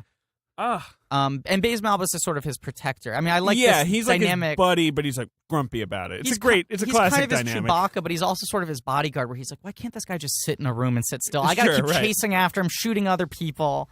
But you can feel the love between them. Oh, yeah, so much love. So strong. I wish they had more. Yeah, but I mean, you get what you get. You get what you get. They made a movie. This is I want to throw out. It's like we bought a zoo, but with making and a movie. Right, we made a movie. Mm-hmm. I want to give him one slap on the wrist here. In this Jared Emway sequence where he takes down all the stormtroopers, they cut every other second to a different angle. You have Donnie Yen in your fucking movie. I agree. Yeah, Play it in wides. Don't edit around this. I don't know. All right, we should shout out, by the way, this film is directed by Gareth Edwards. We haven't mentioned that. Oh, yeah, because he kind of directed it. He directed it. Look, I'm not into that sort of asterisk. He's the listed director. He was on set the whole time. He's Gareth Edwards. He's the director. He directed it, and by all accounts, they brought on Tony Gilroy, who had been doing some uncredited script work at that point, to rework more of the script and reshoot like 40% of the movie with Gareth Edwards' approval. Uh-huh. But it sounds like Tony was in the chair, and Gareth Edwards was just going like, yeah, that's fine with me. Yeah. Okay. With this stuff, especially since no one has reported out, like with Suicide Squad, some shit actually got reported out by trade hearsay papers and at stuff. this point. It's hearsay. They did a lot of reshoots. Mm-hmm. If you watch the early, especially the early trailers for this movie, there's a lot of stuff in those trailers that is not in this movie. And I will say some of that stuff that they removed from the trailers was maybe the cornier parts of the trailer, so maybe you can see what what was getting diverted off of the train. It's the more emotional stuff that I probably would have had an easier time relating to. All the speeches in the trailers feel like they were more fucking character based. I'll say this though. Yes. What's interesting about the stuff that's missing from the movie but was in the early trailers is it's not something like the Josh Trank Fantastic Four where you're like, this is a whole set piece that isn't here anymore. It's it's nothing like that. It's like these feel like alternate versions of scenes that are in the film. Sure. And not just, here are lines that were cut out of this scene, but like, here is a scene that kind of happens in this movie, but is happening in a totally different location in the trailer. Yeah. But like different spaces, different timelines, characters who haven't met yet and stuff like that. It feels like they had two completely alternate versions of this movie. Right. Which isn't like they, we're like, this isn't working, we got to make it more like this. It was like, what if we tell the story this way instead? Maybe. Like, it feels like there's an alternate universe cut of this film. Maybe. We'll probably never see it. We'll probably never see it. Nope. Or even hear really what happened. Gareth Edwards has been, by all accounts, a good soldier on the press tour and stuff, and, has just sort of said, like, Tony helped a lot with the reshoots. Like, we haven't noticed yet a breach in the publicity wall to kind of figure out what it is that happened. Sure. Yeah. Yeah. And also, of course, Tony Gilroy is a real director who's been nominated for an Oscar and makes decent movies. It's not like Suicide Squad where they hired a trailer company. Right. Like it's a little more old school Hollywood professional. But when this film was announced, it was Gareth Edwards and Gary Whitta. And then after a year, they said Gary Whitta had finished his work on the film. I'm putting in air quotes. Gary Whitta wrote it. The original script. Yes, yeah. And then they said, like, Gary Whitta has finished his work on the film. A new writer will now come aboard. Well, and look, they did the same thing with Force Awakens. I know. I'm not saying this in a negative way. And then they brought on Chris Weitz. Mm-hmm. He of About a Boy and Twilight Saga New Moon. And fucking The Golden Compass. Yeah. A.k.a. the golden shitting of the golden bed. Okay. He also wrote Cinderella for Disney recently. He's been doing a lot of stuff at Disney. He's at this point, I think he's now just like, kind of like Tony Gilroy, like a guy you get. Yeah. Yeah. And then, so it was like, okay, is Gary Whitta going to get screenplay credit on this? A Lucasfilm guy who was a VFX guy pitched the original idea for the movie. John Knoll. Right. And he's credited his story. Right. With Gary Whitta, who wrote the original draft and only gets a story credit, and then the screenplay credit is shared between... We should shout out what Gary Whitta has written in his past. A film we've covered. After Earth. After Earth, which was set after Earth. That's when that movie was set, was after the Earth. Yeah, just reminding him. Tony Gilroy has a co-screenwriting credit on this. Yep. And then there are 3 credited editors, one of whom is the third Gilroy brother. It's 4. There's a lot of credit. There were a lot of editors on this movie. So it does feel... Including me, I did a little work. Yeah. Yeah. On the weekends. You just pitched in. Yeah. You helped him move. Yeah. I just spliced in a bunch of droid stuff. Yeah, originally, first cut of this movie, no droids. Weird choice. Yeah, it was weird. But this movie, like, doesn't feel reshot and re-edited in a sense that there are, like, continuity errors or, like, gaping holes. It feels pretty tight, but it also feels like you can see that there's like, oh, nothing to see here. We plastered over this door. You know? I also just think the tone of the film kind of shifts, in each third of the movie. Like I don't mean like the even the emotional tone. I more mean like the way the storytelling is working. Yeah. But I do kind of hate the forensic, like, let's try to figure, because, like, we don't know. I'd like to know. I'd like to know, too. It does feel to me, though, like, it feels to me like that kind of movie just because it feels like they never latched on to what the character story is in this film. And apparently, I read today that apparently Disney saw the first cut of the film and felt, I mean, and once again, this is hearsay, right? But I read on some website that Disney saw the first cut of the film and felt that Jyn Erso was too prickly. Yes, she was too brittle. Yeah. Which, if you look at the early trailers, she's being... I rebel. Right, and they say the thing like, arrested for this, wanted for this. Like, she has a big rap sheet. Yeah. This idea that she's been, like, a troublemaker. Yeah. And now they're trying to get her on the good side. And so they want to make her more sympathetic and empathetic. I don't know why they decided to do that, but I'm also... I don't know. They shouldn't have done that because it doesn't really work. No. Because Felicity Jones is giving a prickly performance in this movie. And the idea that they're laying out, especially in the first third, is like, you've got your Rebel Alliance, but then you've also got your Saw Gerrera, who was raised by. Right. Who's like a little more extreme, kind of more militant, like more resorts to open violence, like easily... Not like a very warm, loving surrogate father. Exactly. So, like, why not just... And obviously that's... more of a like something that got sanded off, like, right, because they mention it but it doesn't, they don't explore it, right. But I think there must have been a little more territory, and we've got that speech that got cut out of the trailer where he's like, what will you become? And he has the early timeline haircut, exactly, because in the present day stuff in the movie, right, he's got real haircut. He's got big hair. He's got like, and in the end, in the movie, he's got big hair, right. But in that speech, he's got no hair, which is a real haircut. I want to make that clear. The ultimate haircut, right, where all the hair is cut. Yeah, the greatest of all haircuts. I think stupid. I think the stupid thing they do by taking away the prickly elements is... She's still prickly, though, you know? Like, I mean, there's the emotion stuff is with her dad, I guess. By trying to sand it down, she becomes a character so much more defined by her backstory than anything she is in the present day. Like, they play up the emotions of her missing her father and all of that sort of stuff. There are a lot of scenes of her crying in this movie. I'm not saying that in a reductive way, but it just feels like she's mostly defined by her relationship to the father. She's not there anymore. Rather than the original strike at this character that sounds like it was more like how someone would turn out if they actually were raised in that environment. Well, also, I think the more important thing in this movie, and for me it works, but you could even do a little more, is the idea that she's falling in love with the rebel cause. Yeah. And there's this trope where early on in the movie, Cassian says, like, well, rebellions are built on hope, when, you know. And she then parrots that line later when she's trying to rally everyone to, make this big strike to get the Death Star plans. And like cue for you. Sorry, keep going. Give us the cue. Do all heroes have to be orphans? Yeah. In this universe? Yes, of course. Okay. Yeah, no problem. It seems like that keeps happening. Yeah. Yeah, I mean, I think, Star Wars is we talk about it a lot, but it's like Star Wars is more rooted in fantasy and fairy tales than sci-fi tropes. It's very fairy tale. And that's a real thing of like, okay, the neglected kid, the latchkey child left in the woods, whatever, who is capable of greatness, gets caught up in a crazy story. Also, parents stink. Yeah, parents fucking suck, yeah. Well, especially when they build a Death Star. Yeah, that's the worst. Kids rule. Yeah. This is a movie about how kids rule. When I've talked in the past, like in the early Star Wars episodes, a lot about my father's financial troubles, I forgot to mention it was because he built a Death Star. Which was just really very uncool of him. Very uncool and so fucking expensive because it always costs more than you think it will. Mm-hmm. Also, why did he build it in the South? Yeah, that's the dumb thing. He built a Death Star in Tennessee. All right. So That's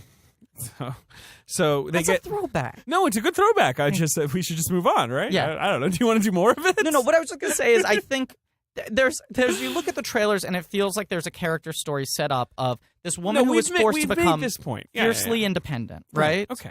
And block everyone out and fight for herself, who then finds a group that she can actually be part of, right? Yes. To stop being so solitary and isolated and antagonistic to everyone around her. And it feels like now she's someone who's just kind of like bumping around, and then they're like, do you want to do this? And she's like, yeah, I guess I do want to be a rebel. Okay. Well, no, at first she's like, sure. And then they go to Saw Gerrera's house, and it's a house. It's a house. It's a nice house. It's like a temple. I don't know what Yeah. it is. It's some sort of carved in a mountain thingy. Yeah. And she's like, look, they told me to introduce you guys. So here I am. I'm introducing you guys, and I'm done, right? And then he shows her this message from his dad, and the dad is saying, like, I'm sorry, Jen. I'm sorry about, that whole me getting kidnapped in front of you when you were a kid. And Fucking your sucked. dad, I your mom know. dying. Mea culpa. I'm sorry that everyone, keeps reminding you that I'm building like a collaborator and I built this Death Star thing. Technically, that's not on me. I know it triggers bad memories, but don't blame me for people talking about me. I would classify this, the term you guys use, as pretty sweaty. It's a little sweaty. Yeah. And it's a long... This feels like a reshoot thing where it was like, okay, we cut out a bunch of other stuff. Now, maybe, yeah. Mads Mikkelsen's speech has to be much longer to cover all the other Here's plot the points. info dump. It's a long speech. And, of course, also they are trying to make this an emotional linchpin because she basically collapses on her knees watching it, crying. And it's like a hologram. And it's a hologram. I mean, look, another classic. They love to fucking throw out a hologram whenever they fucking can. But let's bridge. The only thing that they're happens... kind of retconning here that, like, the flaw in the Death Star, that's not just some flaw where someone was like, oopsie, I left a hole here. Shouldn't shoot anything down that. Just FYI. No, he was like, psst, I left a hole here. Yeah, Shoot something down there. Because it'll blow the whole damn thing up. Yeah, that's on purpose. I think is a fun retcon. That's a good retcon. I do too. I like that. But you're going to do this whole trick. That's a nice one to do. In between these 2 points, because we can cover this quickly, the whole gang gets like arrested and then they do a jailbreak together. Right. And then they get on a ship. So now our separate characters who have been existing in different planes are now all together. They're all together. We should also say, though, Jeddah gets blown up by the Death Star. Right. The city gets blown up. It's kind of a cool, they can't have the Death Star blow up a planet. Yeah. Because when the Death Star blows up a planet in Star Wars, that's the first time it blew up a planet. Right. I guess they could have done some trickery to get around that, but they decide not to their credit. But they're testing it out. They're going like a tree. Okay, cool. Let's try a block. They could have blew up a moon. Yeah, can we do a district? They don't blow up any moons. They shoot a city, and it's sort of, it's like a nuclear attack. Yeah. And it's cool. And it's upsetting. And which it's I give them upsetting. credit. I think this film deals with the viscerality of war. I know this is a thing that people have been arguing over of like... Idiots have been arguing over There was this. the headline of like, this is the first Star Wars movie to really focus Todd on the war Vanderwerf, thing. future guest. Yes. I mean, he didn't write the headline, but he wrote the piece, and whoever, Vox, people put headlines on it. Like... Yeah, the headline was something along like it's the first film that really deals with which I think Star it does. Wars. I think this is the first movie that makes the war feel this feels like a war movie, immediate not a and space upsetting. opera. Yes, exactly. Because we're seeing like on the ground battles with characters who might not make it and mostly don't. But not only that, to me, this feels like a fucking John Ford 1940s propaganda movie where you're supposed to watch this and think the rebels are the heroes. Like it's supposed to be about like every man does his part. And, you're all cogs in this great important thing. And yes, of course, sacrifice must be made. But, it's all in service of defeating the Empire. I like that. And that's one of the things I like about the movie. Now, stylistically... It's like whipping you up, The movie I would compare it more to is Black Hawk Down. Yeah, or, Dirty Dozen is the thing I thought. Sure. Yeah, a grittier version of it. The visuals are grittier. But stylistically, in terms of storytelling, in terms of the sort of immediacy of the war, the ugliness of it, and sort of the sensory overload kind of thing. And also that it's kind of a guerrilla war, so there's a lot of like little skirmishes and It felt like Black Hawk to me, which is also a movie I have a hard time engaging with emotion. Love that movie. I know you do. And I think that movie's technically very well executed, but I just watch it and I go like, oh, okay. Yeah, war sucks. They escape, they get on the ship, they go to the hologram. Yeah, no, they get on the ship, they go to Rain Planet. I forget what it's called, but there's a Rain Planet. I think it's called Rain Planet? That's correct. It's called Rain Planet. Yeah. And that's the where... The second Rain Planet we've seen now. True. Yeah. And that's where her daddy, Galen, is, and he's been making the Death Star. This, to me, is the saggiest part of the movie. This feels the most reshot to me, I would agree. Not sure what. This is how they had to, like, unite the two halves of the movie. I guess so. Yeah. We can talk about it. We should... Great rain work. The rain's amazing. Work. It's good rain work. And they have some really good ponchos. All of them start wearing ponchos. Oh, the ponchos. Here's the thing. I want to give some credit here. Here's the thing I think Rogue One does really well. It hits upon what I think is a basic, fundamental tenet of Star Wars films. Yeah. That the original trilogy did really well and the Phantom Menace trilogy got away from. British people in jackets. Oh, just some great British people in some great jackets. And I know Cassian Andor isn't British, but he's got two amazing jackets in this film. He's got a jacket that I would pay top dollar to. No question. But they're just she's got some nice jackets too. This is a very jackety movie, and it's a lot of Brits to get so it can fit together better with the original Star Wars. Just to point out, Ben Mendelsohn is Australian, but Brit adjacent. Yeah, but he's not wearing a jacket. He's wearing like a tunic. Yeah, he has a cape actually. He's got It's a pretty sexy wonderful cape. Nice cape. But a lot of the background rebels in this are just like, that's a guy with a good mustache and an even better jacket. But we should also point out that almost everyone in this movie is not white, except for the villains, obviously, because the Empire is always white. Right. But Felicity Jones is the only Felicity Caucasian Jones and her dad are of the the main only group. white Yeah. people. Yeah. You've got a nice, colorful cast. Yeah. Ooh, there's that weird little guy. Oh yeah, the little guy's My great. favorite Griffin character. pumped his fist. Yeah. We don't know his name yet, although maybe I should fire the trading card game back up because that's right? how you learn some Boy, names. I can't get back into No, that. I can't either. Yeah, I mean, I'm the opposite of Ben. I like little guys, and there's a little, it's just like a great little creature who's sort of trying to get ahead at the beginning of the movie. I always say his name wrong. He looks like Grotto? Quado? Quado. I thought you were You trying to say do Watto always for say a his second. name I wrong. can't just remember it that way. But I like that guy because he's like, Liked him. Good guy. So at this rain planet, Jin is reunited with her father briefly, but he dies. They're trying to find out. Orson is right, there. Right. Orson's there, and he's trying to find out who was Betrayed. betrayed the Empire. Sent, Bodhi the pilot away. Right, and so he's got like 6 guys, and he's like, someone step forward, and Galen's like, oh fuck, I do can't it. let these people die. So Right. he steps forward, and he's like, I did it, and then he shoots all the guys anyway. And course, Krennic's like, I'm not gonna course. fucking kill you because I need you, but just know you make mistakes like this, other people die. But then they all get blown up by a rebel attack, and so Galen dies, Right, and Orson runs away. and Jin holds her father in her arms and gets to say goodbye. And to her he father. convinces her, like, you got to destroy this thing. You got to. It's essentially like blowing up the Death Star is completing her father's work. Now, between the opening of the film, which we've discussed, and this point when Orson Krennic is here, all the other scenes of Orson Krennic are him on a ship talking to a computer-generated Peter Cushing. You're wrong. There's one other scene. What's the other one? Him talking to Darth Vader. I thought that came after this. No, but- okay, it comes okay. right before this. Okay. One. Right. Because Okay. this is him. No, it might be. I think it's right after. I can't remember where it is because it's him trying to clean up the mess, and then he goes to Darth Vader. It doesn't matter. It doesn't matter when it is. It's right around there. But anyway, Peter Cushing. Who died in 1994, is in this movie and is one of the 5 or 6 main characters. No, he's one of the 10 main characters. I'd say he's 6 or 7. That's not true. All he does is stand on the whatever he is on, Star Destroyer, Death Star, whatever, and say, like, Imperial fire the Destroyer, I weapon, think, you know, right? do Yeah. the thing. Except for whatever reason, they decided to make the sort of conflict, the kind of in the boardroom conflict, as I previously mentioned, between him and Orson over, like, who the Death Star kind of belongs to and or who it gets blamed on. Yeah. They decided to make this, like, part of Orson's arc. Uh-huh. So you've got him not just saying fire things, but also once in a while kind of emoting. I mean, Because he wants this. He's been working hard. He started in the mailroom. He's worked his way all the way up to the Imperial Destroyer, and he Right. wants to get the credit for this. so this is Orson's idea, the Death Star. That's Yeah. his whole character. But of course, in Star Wars, Tarkin appears to be the inventor of the Death Star, the Right. guy who's in charge of the Death Star, the guy who takes all the credit for the Death So Star. they Do have they to have put- pitch meetings, you think? So I'm spitballing here. I just want to toss out an idea. I had a weird dream last night. Bad first pitch. Like a killer planet. All right. So they've decided to bridge the gap. Yeah. But to explain why one villain would not be, around and the next villain is Right. in Star Wars. And they decide to do that by using recreating.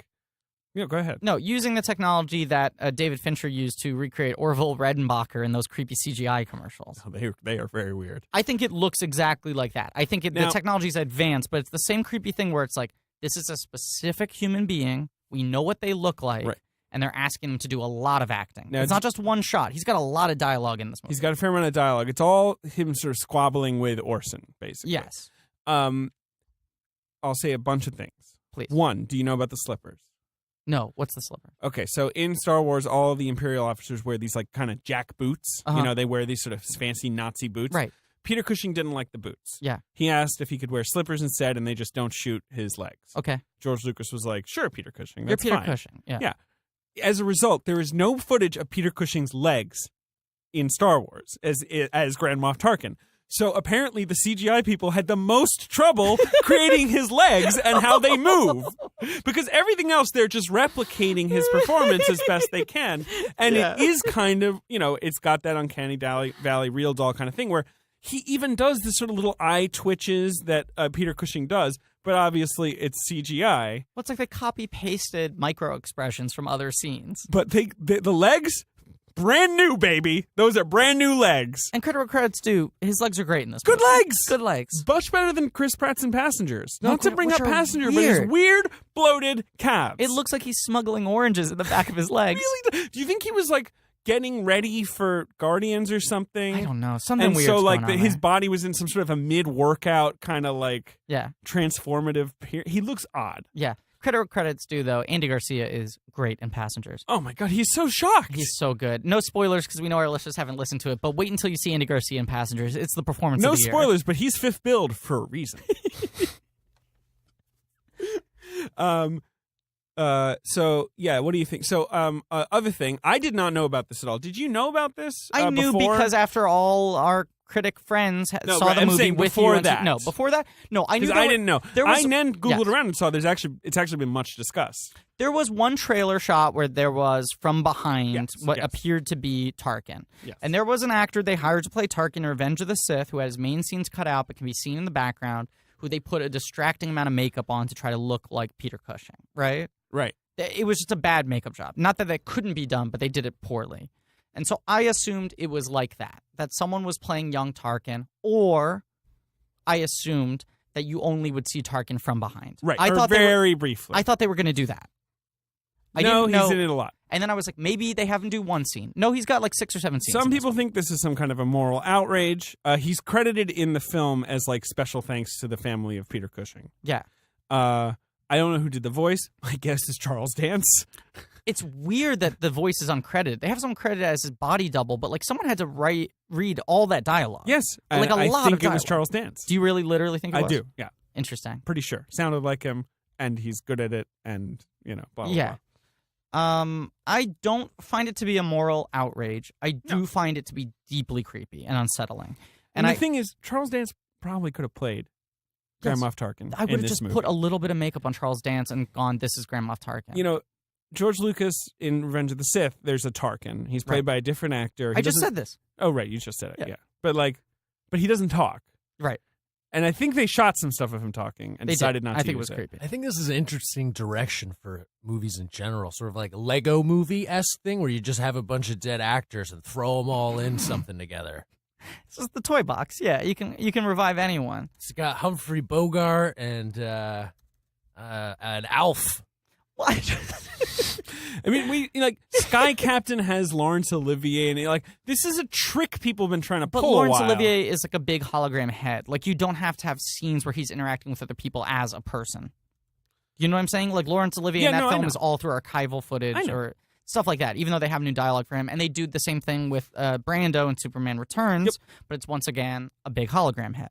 Yeah, it's almost like you're just watching a screen. Right. I think to put him in a scene like this is weird because Ben Mendelsohn, who is such a behavioral actor, when you're cross-cutting between a close-up of a CGI Peter Cushing and Ben Mendelsohn, it's like, oh, right, that's what a performance looks like. When it's like someone just making organic choices and responding in the moment. And then it goes to Peter Cushing, this CGI Peter Cushing, and the whole time there's not one scene in the film, one shot in the film of this character where I'm not thinking like, I guess it's pretty well done. Like, I'm not engaging with what he's saying as much because I'm like, oh, his mouth looks weird, but the eyes are pretty good. Like, I'm just kind of judging it at every moment.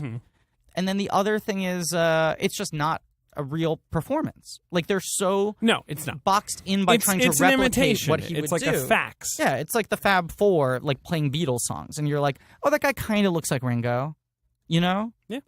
I think it was kind of a bad choice. I would have only done it for like one scene to bridge the gap. I would have had him come in at the very end.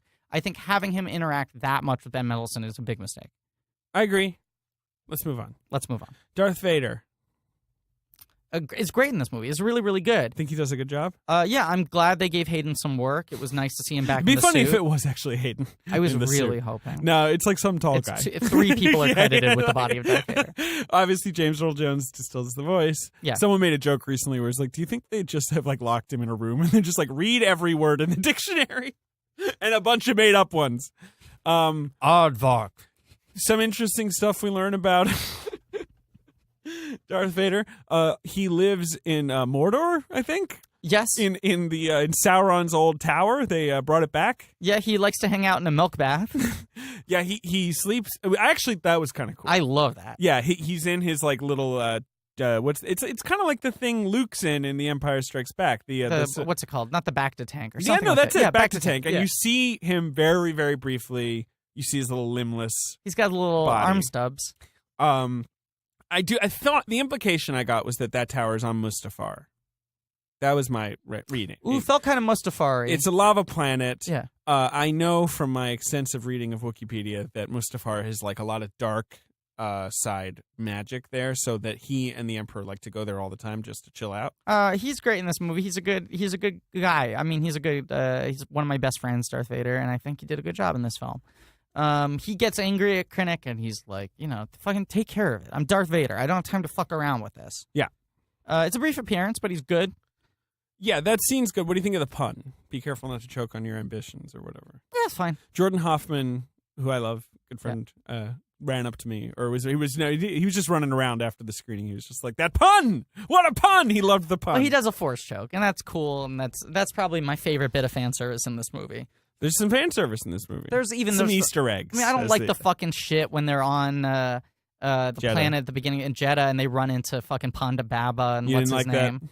Fucking, you know what? There was the point where they bump shoulders, and like out of focus in the corner of the frame, you could tell it was that guy. Why am I forgetting his name? The dude with the weird face. I don't like you. Yeah, either. I don't know his name either. I can't right? remember his name. Yeah, the fucked up face guy. I was fine with it. Dr. Elzar or something like that. Whatever. Yeah. When I was fine with it when he just walked by in the frame. And then when they had to cut to him turning around and being like, watch yourself, then it was like too much. Like, I'm fine if he's just kind of in the peripheries. But when they cut to fucking C-3PO and R2-D2 being like, why doesn't anyone ever tell us anything? It's like, what the we know they exist at this point, you know? Yeah, I agree. I didn't like that. Yeah, I think it was fine. What did you think of the 3PO R2 shout out? That's there? what I just said. But I mean, like, do you think it's just like they're in everything, right? Is there a thing they haven't been in? No. Like, they're even in, like, Star Wars Rebels and, like... Yeah, they're not in the Ewoks cartoon. They're Maybe. not? Well, they're in Droids, because there were two different They're in cartoon Droids. shows. Maybe they're in Ewoks. I'm do going to you make a think it's really just, like- embarrassing confession. I Never. haven't watched all of Ewoks. They're in... they're All in those the dinner parties where they're I in the lie holiday and go, special. oh, yes, episode 6 of Ewoks. Yes, I've seen it. Yeah. Do you think it's just some Lucasfilm mandate, almost like John Ratzenberger, where it's like, they got to be in it? But that was You got to have a 3PO joke. Lucas's original idea was that Sure, that the you're... whole Star Wars story was through their eyes. Well, no, his original idea was the Journal of the Wills, my friend. And his second idea was, all right, how about two funny droids? His intention with the first movie was, we're going to see this 9-film saga through the eyes of the two lowest status characters. Yeah, and it's a cool idea. It's a cool idea, and it's dropped immediately in Empire Strikes Back. They're just part of the journey. That film is no longer from their eyes. Well, in Rogue One, what if it was just Rogue One was just through their eyes, and the whole movie was just them watching some ships leave, and they're like, where are they going? And then that's the end of the movie. I'd love it if Rogue One was first person through C-3PO's eyes, literally. It would be funny if even the prequels, like, Lucas just had to labor to have R2 be there, like, while, like, Anakin and Padme are having sex, and R2 is just sort of, like, sitting in the room. They need to have seen this firsthand. Otherwise, they wouldn't know. They wouldn't be able to tell the story. So, is there any other Well, so then, like, Easter eggy stuff? No. there was maybe one other one I'm forgetting. Oh, and I actually really like this. The inclusion of red and gold leader in the final battle. Oh, yeah, that's cool. That's great. I think that's cool. Because, one, you're not doing any CGI. You're just scrubbing images from the old movies and Right. just literally cutting to them. Right. Of just like, oh, this is gold leader, you know, Yeah. like, love that. Love that. Because, of course, they'd be there. Yeah. And I love that Red 5 gets blown up. They specifically blow up Red 5, so then it's like there's an opening Yeah. for Luke to fill. Yeah. You know, they're like, he's like, can I join? And they're like, Oh, yeah, Red 5. Yeah, sure, take Red 5. You're Red 5. A little disappointed by the lack of Porkins. Once they started cutting in That's a good point. the old X-Wing fighters. Would have been nice for a Porkins shout-out. Yeah. Because all we know of Porkins is his failure. Yes. He flies in and he's immediately like, oh my God! And he blows up. Would have been nice to see Porkins do some good work. It would have been nice if they just, like, even over, like, the radio went, like, Porkins, come in, and he's like, yeah, I'm not on this mission. I'm taking lunch. Yeah, exactly. You see everyone running to their fighters, and you see him just sitting, and he's like, where's everyone going? Yeah. Like, and he's got a sub. I'm doing a Quiznos run. Anyone want anything? He's still alive, William Hootkins, I believe. That'd be a hoot if he is. Boy. -5 comedy points. Still alive. Okay. Still alive. So now the team's like... No, he's very dead. Oh, okay. So Died the 11 years ago. the opposite of still alive? Okay. Very dead? Interesting. I saw him on the Broadway stage, or the London stage. Oh, he was only 57 when he died. R.I.P. Oh, William wow. Hootkins. Is it possible you saw a ghost treading the boards? You saw him in a production of Blithe Spirits? Now the team becomes a team. And that's what happens. And they're like, look, we know where the blueprint They're is. already kind of... Yeah, no, right. But now they're really unified. And Jin's like, okay, fuck, I'm in. Right. Jin's been sold on it. They go to Yavin. Uh-huh. And that's where Jin tries to be like, come on, guys. Yeah. Death Star plans. You don't Right. want to go get him? Right. Let's go to Scarif. Right. She does like a shittier version of Rick Moranis' speech from The Little Giants. Yeah, I think it's about as good as Rick Moranis' speech. Rick Moranis' speech in Little Giants is really good. You've got Ian McElhenney, who's from Game of Thrones, playing General Daduna, or whatever that guy's name is. Okay. You know, they sub in some actors. Jan Dodonna or whatever. Jan Dodonna, that, Yeah. you know, the guy with the big white beard. Yeah. Who, his role in Star Wars is just like, he also is there and looking at the computer screen. Remember? Yeah. He's just like next to Leia. I understand that Peter Cushing is very iconic, but like, why wouldn't you pull a Mon Mothma with Exactly. him? It's the same That's thing what where that's it's what like, I'm arguing here. yeah, and I know it's like the argument is like, well, this by the end of the movie, the last time you see Tarkin, it's supposed to be like, you know, fucking 12 hours before the start of Star Wars, so like it has to look seamless. But it's like, but who gives a shit? Like, doesn't it just feel creepy? Like, it dramatically doesn't work anytime he's on screen because you're just going like, okay, well, the head tilt, that's interesting. They got the head tilt right. The wrinkles are okay. You know, you're like checklisting off of what Those they eye did. twitches. Yeah. His eye really twitches. Yeah, it's just weird. And so the Rebel Alliance we see is, you know, it's not quite alliance-y at this point. It's still kind of fudgy. It's unaligned. Because I think the point is that it's after the Battle of Yavin, after this and the Battle of Yavin, that's when the Rebel Alliance is really like, oh, we can win this thing. Like, this is for real. Like, you know, this is we can destroy the Empire. We're seeing the Rebel Alliance in their praying with anger, wide awake phase. Oh, very true. Very true. Yeah, I mean, Harvey Weinstein's still causing trouble. And they're like, I don't know if we can. Should we even give up? From Planet Miramax. Right. And then the weakness in the Death Star is M. Night's spec script for Sixth Sense. And they're like waving it around, going like, "There's a future. We're going to make something This here." is a tough metaphor. I think it tracks perfectly. So in the second half of the movie they is decide. like, Well, not second. It is the second half. Yeah. So they say no, but Jin and Cassian and a few others, you know, the team plus more, decide, fuck it, we're gonna go anyway. Get these plans, and then the second half is just one big battle. Yeah. At the planet of Scarif. Right. The tropical planet of Scarif. which I had a hard time engaging with. I'm so sorry. That's fine. That's fine. I'll be okay. And it really does have that links in a chain idea where it's like every person has a little thing to do that kind of passes to the next thing. Like Bodhi has to transmit this message to take down take down the shield gate because then we can get you these plans. Yeah. He does it. You know, he like gets this big like wire that he like runs around and he plugs it into something, you know. Delivers the A lot message. of wire work in this movie. It's some good wire work. Yeah. I mean, Donnie Yen, hey, Crouching Tiger, Hidden Dragon, Sword of Destiny. He wasn't in the first one, but he popped up. Bodhi delivers the message. Literally 1 second later, he dies. Yeah. He blows up. K2SO has to work some console, and then he's like, she's helping him get the plans. Right. Oh, that's a decent scene. yeah, His death, like, you know, I like how understated that is almost. yeah. Yeah. That's probably my favorite joke in the movie is when they're fighting and Jyn Erso is just like shooting around, and then K2SO like pops up behind her and she accidentally shoots him in the head, and the audience is like, "Oh fuck!" Yeah. And then he pops up And it was like, oh no, that was an actual Imperial droid. Right, it's just good. Because the idea of did we say this? The idea of him is he's a reprogrammed Imperial droid. Right, which is cool. It But is then, good. but then he's like, how did you know that wasn't me?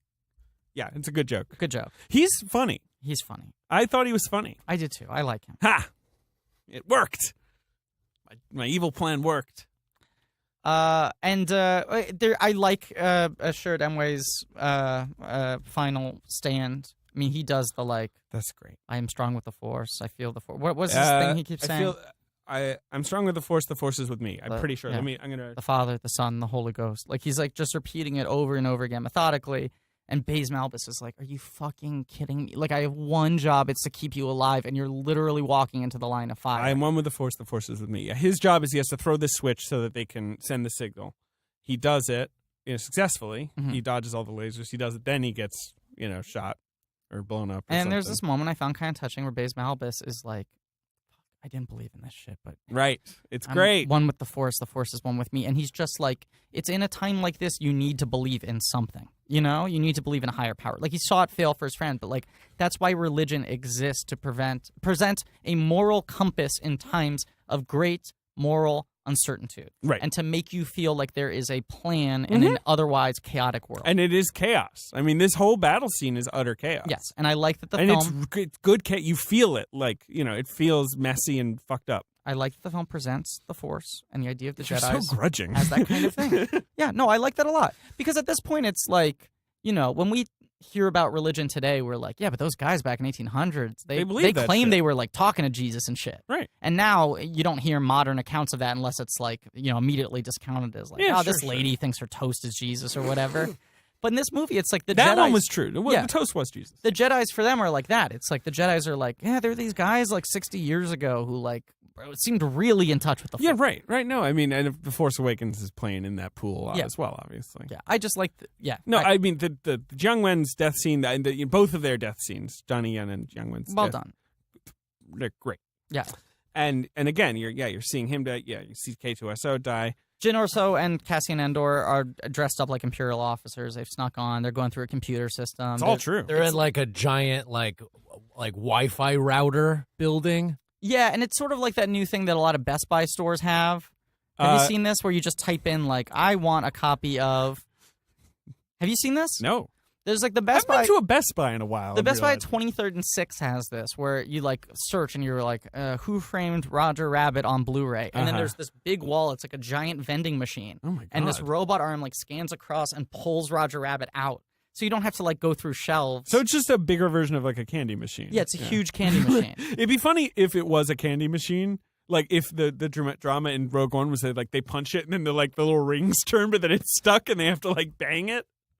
It's the size of it's like a whole wall, and they're doing that. They're trying to like locate the thing, right? Yeah, and they do, and it's called Stardust. Yeah, but I like that they can't. It's a copy of Stardust, Matthew Vaughn's Stardust on DVD. Absolutely. I mean, like K2SO. I mean, Galen Erso, huge fan of Robert De Niro's work in that movie. So it's an underrated performance.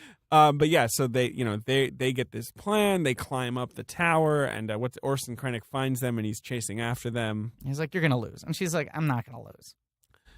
So and I will say I don't like some of the more video gamey business, especially where she's like, let's transmit the plans, and it's like realign satellite dish. Like, this isn't a Marvel movie. We don't need business. This movie felt very video gamey to me. Matt Patches, former guest, was talking about that with me as we left. He was like, this is like Star Wars Battlefront, the movie. It felt like watching someone play Battlefront. And I'm like, these are exquisitely rendered worlds. Mm-hmm. I like the conflict within it. And he's a good action director, Gareth.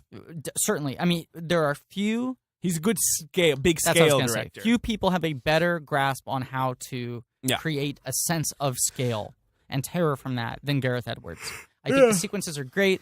Star Wars is one of my favorite aesthetic sandboxes in the history of pop culture, you know? I think this film does a really good job of approximating the 70s visuals and modernizing them without feeling nice and dirty, anachronistic. Nice and dirty, and they get in the weird grainy like CRT video, the look low of, like, res the like wireframe shit behind them. Yeah, like I like all of that, and I like the archetypes. Like even Darth Vader's Vader. I said it wrong. I know. But Darth Vader's buttons, right? Yeah. it's almost just like cute now for me. I'm just like, oh, It's cute. that's a nice little reminder. And I like that Darth Vader's eye What do you think lenses. the buttons do? Do they like serve coffee? I think or it's a something? poop volume. button. It's just, he can't hear. He has to turn the volume. And one's a poop button. Yeah. Of course. Coffee, poop, volume. Those are the 3 switches. I like that his lenses were red in this, which they are in the original Star Wars, Yes. and then they were corrected to black after that. Anyway, I emotionally I felt like watching someone play a video game in this movie, and I was like, this looks like a great fucking game. I'd love to play it. I think that's a fair criticism. I disagree with you, but I get it. Yeah, that was. But I was my emotionally problem. involved. Yeah. Okay. We should also mention too that while this the plot is unfolding on the planet, they're sort of cutting between to the space area Yes. just above the planet. Right, and there's a moment that, Ben, I know you flipped out over where we see a bunch of ships arrive at once from hyperspeed. Oh, that was so good. It was so well executed. It's like they just suddenly like pop in, and it's like, oh, all these guys were hyperspeeding at the same time, and they all just got to their destination. There's some cool like Imperial Star Destroyer on Star Destroyer battle. I mean, I love the ship stuff. Right. This is all well executed, but at this point, I wasn't invested. You know, I was just watching this, That's and I was fair. like being in this world. I was invested. Great cast. I would be interested to hear if if you do see it again, what you make of it the second It's time. a Star Wars movie. I have to see it again. Sure. But Cassian Andor shoots Krennic, right? That which I liked. Cassian Yeah. Andor, Krennic shoots him and he falls down, and you think, oh, is he dead? But obviously, you're thinking like he's probably not dead. Right. Although I'll admit, you're thinking a little more. Maybe he is dead because you are at this point getting the sense like I don't think anyone's gonna make it. Right. Because Cushing's on the Death Star above, and he's getting ready to blow this whole thing up. Which Darth Vader's chilling in a milk bath. Darth Vader has been, Yeah. they like called his answering machine, and he's getting dressed. He's on a his way. Quiznos run with Porkins. Then what were you gonna say? And then Well, so maybe he pops back up. He shoots Krennic. Krennic, falls. That's it. There's Yeah. not like some gigantic climactic battle here. No. It's and also, and I don't think anyone's robbed of a hero moment or a villain moment. no, but I think what's interesting about this film, and it only can be done in a movie like this that's slotting in between 2 books on a crowded shelf, Sure. is just that like the objective is kind of the character arc here. Like the Yes. character arc of this movie is the plan. But I also think the objective is, like I said, like rebellion, right? Like Right. it's like, we're not just going to fold because it seems like you guys have all the cards, Once all of them are Like, serving, sure, you built a Death Star, fine. and all our heroes in this movie are serving a larger purpose, which is like we're almost definitely not going to make it out. Like I said, links in a chain, baby. Right. We just got to get this thing done. We just got to get this to the finish line. But I also love the idea that they have been so disruptive that they are forcing the Empire to use its Death Star on its own base. Mhm. This is an Empire base, Yeah. with all their fucking archives and shit. Yeah. And I mean, the nice little irony is Orson is done in by his invention. That shot of the Death Star rising over the planet is pretty cool. Yes. And then that shot of Orson like kind of staring it down as he knows what's about to happen.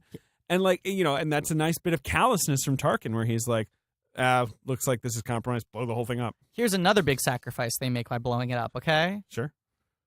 Originally, the clone troopers, a lot of different variations, colors, this and that. Uh-huh. Then they start, like, they take on the new Stormtrooper design. They're like, whole new brand overhaul, Stormtrooper, here's what it looks like. Here's the basic, and then I here are see some where- extended models. I see where you're Death going. Troopers, Scarif Black. Sand Troopers. Sand Troopers Right, in here's brown. the stretches of blue and brown. All the other variation suits were seemingly die. on this one base. They all die. So that they wipe them out, and then they're Look. like, fuck, we gotta just stick with the basic white, I know that the entry-level model. with these movies, like, there's always someone who's like, well, there's toys, right? There'll be some toys, right? Yeah. And so there's this half-hearted effort. Is it a V-wing or a U-wing or something? Some kind of... Yeah, and there's a TIE And Striker. then there's the TIE Striker. You Yeah. see, like, one of these on each side. Like, there's, Right. like, a little bit, but, like, not enough where it would be, like, then you'd be like, hey, where did the V-Wings go? They were useful. It's a U-Wing. Yeah. U-Wing. Where are those U-Wings at when you're attacking the Death Star? I was like, bad news, they only made 2 of them. That was the prototype, and if it went well, they were going to make more, and then they destroyed the prototype. But so, I mean, know. I understand, again, Yeah. someone out there is just like, toys, though. Yeah, we need new Death ships. Trooper? New ships. And the Death Troopers look very cool. I Yeah, like they look them. great. They're like the SS or Yeah, whatever, right? too bad there. they don't exist anymore. R.I.P. R.I.P. It's probably good, actually. I think the Death Troopers are bad. Not like as people, yeah. Yeah, I think they're Yeah. bad people. Yeah. That was my merchandise spotlight. Sure. And, I like this final moment of Jin and Cassian. Oh, it's great. Deep impact. Yeah. Yeah. There's nothing they can do. They just stare off into the horizon. He says, like, your father would have been proud of you. Yeah. They don't kiss. They kind of hold each other. I love the death, though, because it's like you don't see them get blown up. You just see them get enveloped by light. Yes. Very good. I agree. I like that a lot. And then you cut to a pretty, in my opinion, terrific, and in your opinion, not. I really disliked this. Right. Yeah. Terrific scene of essentially like the last minutes, which is like they get the plans, they put it on the disk drive. They're the guys with those dorky white hats. I liked all of this. It was just great. literally the last moment. You didn't like Leia. And I like that they do kind of the setup of what becomes the opening of Star Wars, where it's just like Darth Vader's gonna do this series of like breaking through doors with all the guys standing at the other end, right, with their guns yes, ready. They do, but it's even more nightmarish because the lights all go out, right, and then he ignites his lightsaber. He starts just tearing it to pieces. I love how easy it is for him. Like he's like, oh yeah, all right, sure. There was a moment where I thought they were gonna end the movie, and I like storytelling symmetry, right? There was a moment where I thought they were going to end the movie literally on with the rebel troopers waiting with the gun, which I thought would have been really cool. Could have been cool, but I like all of this stuff though. As Vader is just murdering these people, one of them like squeezes through a little crack in the door, and like someone else grabs the thing. They get on a ship. The ship blasts out of the bigger ship. It's the Tantive 4. Love that ship. Again, we see that hot white hallway. So white. And this gets the most important thing we have to discuss on the show. Mr. Smits? Yeah. I mean, he's not on the Tantive, unfortunately. But we have both the Smith ship and Smits. Yeah. And I'll say, this movie has great design, right? Yeah. But still, when we get to the interior of that ship, I'm like, this is the best looking thing in the entire movie. You're like this. David and I, it was like we had just both uncorked a bottle of Coca-Cola, took a sip and went, fizzing all green and blue. Tantive 4. Tantive 4 blasts out of there. Yeah. Someone hands the disc over to Leia. You see Leia from reverse. And then you see one mostly sort of still shot of her. You know, like her character doesn't move much, which is, to me, why the CGI looks better. They go, what is this? And she goes, it's hope. What are they giving us? And she says, it's hope. And then, like, literally, like, directed by Gareth Edwards. Like, that's it. That's the last line. There's this idea of it being rushed. It's not, I think that it's very intentional. Like this, like. No, I think it's the finally, like, you've been watching, like, the fuse get lit, and finally, like, it's sort of, I think it's the right last line. I wouldn't have showed her face. I think the CGI is a lot less unforgiving on her than Tarkin. Again, because she doesn't Cushing move. has a bunch of wrinkles, so it's easier to, like, texturize that. Whereas with her, they're trying to make it a very young person with a very smooth face, which makes it look more plasticky. Yeah. And I think they are trying to get a more complicated expression out of her, even though it's just for one moment. Sure. Because all Tarkin has to do is just kind of like stand there and look disapprovingly. Like it's his neutral face. It's like his resting Tarkin face, right? But this, it's like the sly little half smile. And I think it looks creepy and uncanny. I disagree. Yeah, it was cool. I think maybe it visually, we know, right? It's CGI, but it gave me goosebumps, right? And movies are supposed to make you feel things, and Sure. I felt good. The ending itself gave me goosebumps. The line itself gave me goosebumps. I wish they had her deliver it with her back turned to the camera. Disagree. I liked it just fine. Okay. Let's talk about Jimmy Smits. And now, you've been waiting. Ladies and gentlemen. Passengers. No, Jimmy Smits. Jimmy Smits in Passengers? No. Could have been, or maybe. His spirit's in it. Write in if you found. We hid one Jimmy Smits in Passengers, a la Where's Waldo, and if you find it, we'll send you a free blank check blanket. Yeah. So Jimmy Smits, he first shows up at an earlier scene at Yavin 4. Right. Where they're all just talking, and then suddenly he just kind of leans in, like, to the computer desktop. And they're like, Bale, do you have anything to say? And he's like, oh, no, sorry, I just want to listen. He's just like, go on, and the please. music kind of swells, and Griffin would, like, turn to me, was like, and then they cut, and Griffin was like a Christmas morning face. Like, I was so excited. I was like the Nintendo 64 kid, and then it cut away, and you went, "Don't worry." Yeah, and you gave me a sort of what the fuck, and I sort of gave you, "Don't worry, there's more, there's more Smits." He gets a Smits moment. He gets a good scene. He gets solo card billing. He does. What was he like? Probably like 9th or 10th billing. I think like 8th. The billing, I believe, was Felicity Jones, Diego Luna, Ben Mendelsohn. Ben Mendelsohn. Alan Tudyk. Donnie Yen. Oh, Donnie Yen, then Tudyk. Alan Tudyk. Then Mads No. Mikkelsen? Mads Mikkelsen, then Alan Tudyk. Oh, interesting. I'm pretty sure Mads Okay. was fifth. Mads got pretty high billing. Yeah, he did. He was in Doctor Strange. Doctor Strange, though. Riz Ahmed. Yeah. With Jung Wen. He got the with. Yeah. And Forrest Whitaker. There's a Smits in But there. Smits is, I think, after Riz Ahmed. Yes. Yeah. Yeah. And was there a James Earl Jones as the voice of Darth Vader? And James Earl Jones, right. He Yeah. gets a, yeah. Those are the people who get their own billing, though. And then there's probably some split cards for like Genevieve O'Reilly. And, Yeah, she got a split. I think she got a 2 or a 3. there's some other people. In Now, Griffin, do you remember how we got excited because we thought we had cited a favorite character from the prequels? Oh, my God. But the head was a little bit of a different design. There was a moment in a crowded scene, I think when they're on the planet where they have to do the jail escape, where I saw the most lovely, taut, slender Yep. protocol droid body in sleek Shining. silver. Sure. And Shining. I grabbed Ben's arm and I went, no.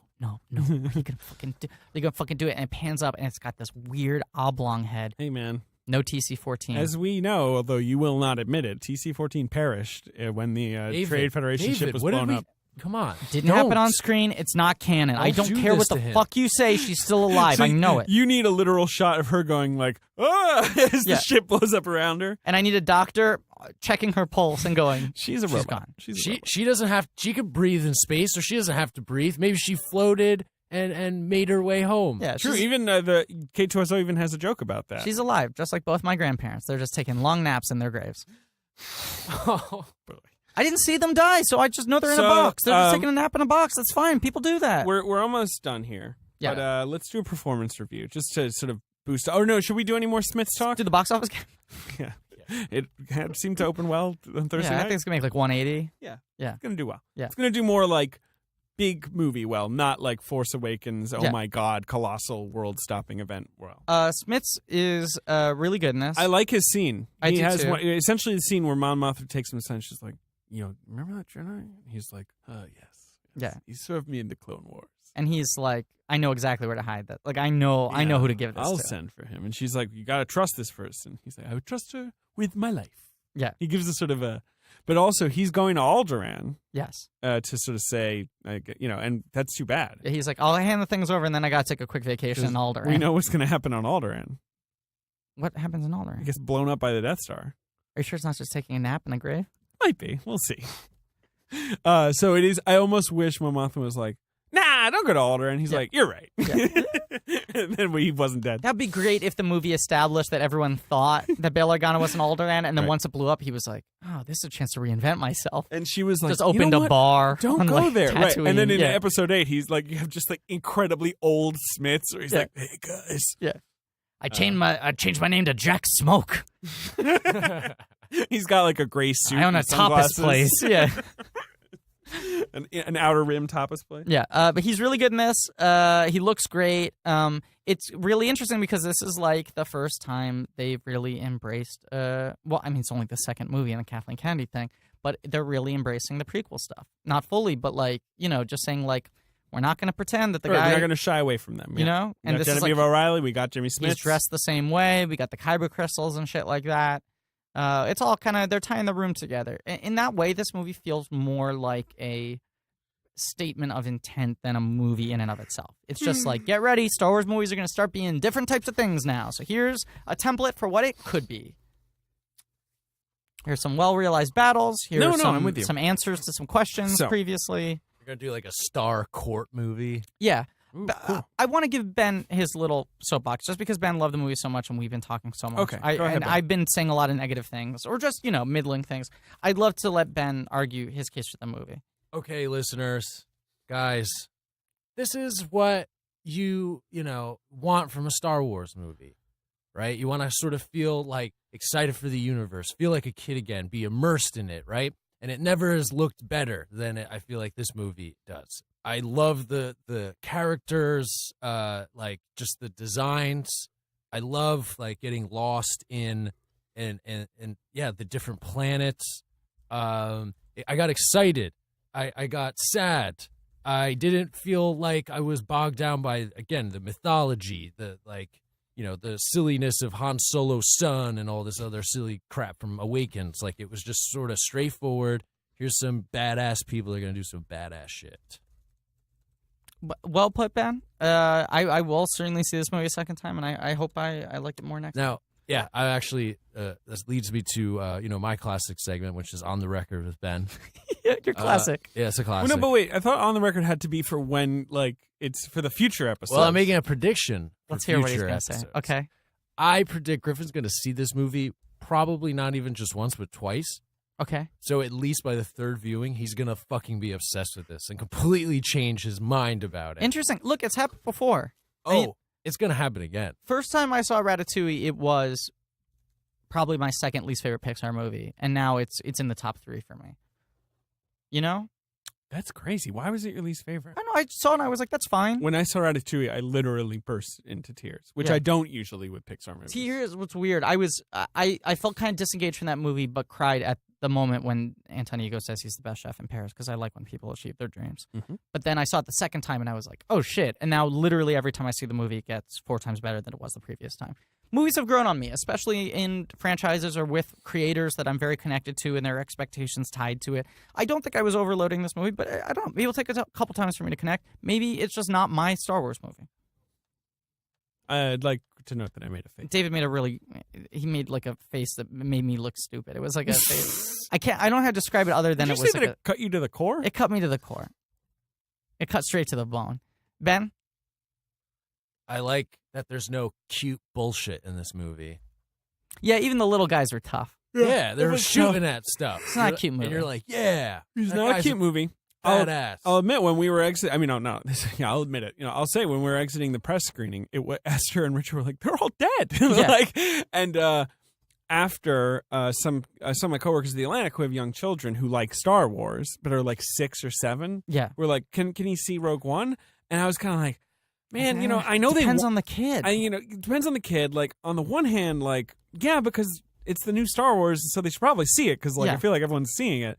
On the other hand, like this is not really a movie for 6-year-olds. Also, I don't know if they'll love it. Don't know if they'll love it, although it does have like lasers in it. Also, That's pretty it's cool. not for them. It's our movie. No, every movie's for everyone. Ben. No, it's not. Come on, stop. We're gonna get another fucking Jar Jar if you think that way. Ben is right that this movie was made only for Ben. True, it was Ben's movie, and it does say at the end of the movie, dedicated to Ben Hosley, a.k.a. the producer. Which was weird, and they knew all my nicknames Yeah. too. So Of I course guess they they've did. been They listening. asked. Kathy I didn't Penny mention loves that. this Yeah, podcast. Kathy emailed and was just like, what are his names? Can you just write them out for me? Yeah.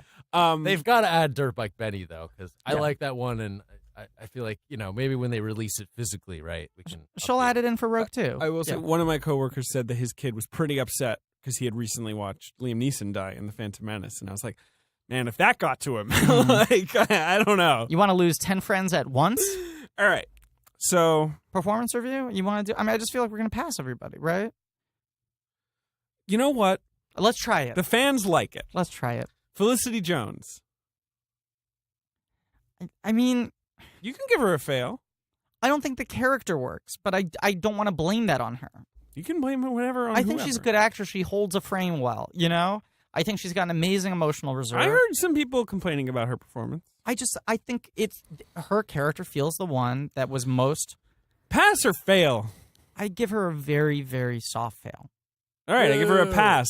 Tiebreaker? Of course, pass. Great. That's why this will be fun. Diego Luna? Soft pass. But once again, I think it's the character. He was limited in how much he could do with it. And just to be clear to our listeners, pass in this means good They get a passing grade. or a fail. We like to make things as confusing as possible. Diego Luna, pass. Alan Tudyk. Well, Ben? Oh, no, he's only for the tiebreaker. You're disrespecting Oh, the okay. rules of the Okay. Oh, performance. right. I forgot. I'm sorry. Alan Tudyk. A pass. Definitely. Pass. Definite pass. Yeah. Donnie Yen. A hard pass. Hard pass. Again, that's why it's so weird, because that usually means that you're rejecting No, something. that's the joke.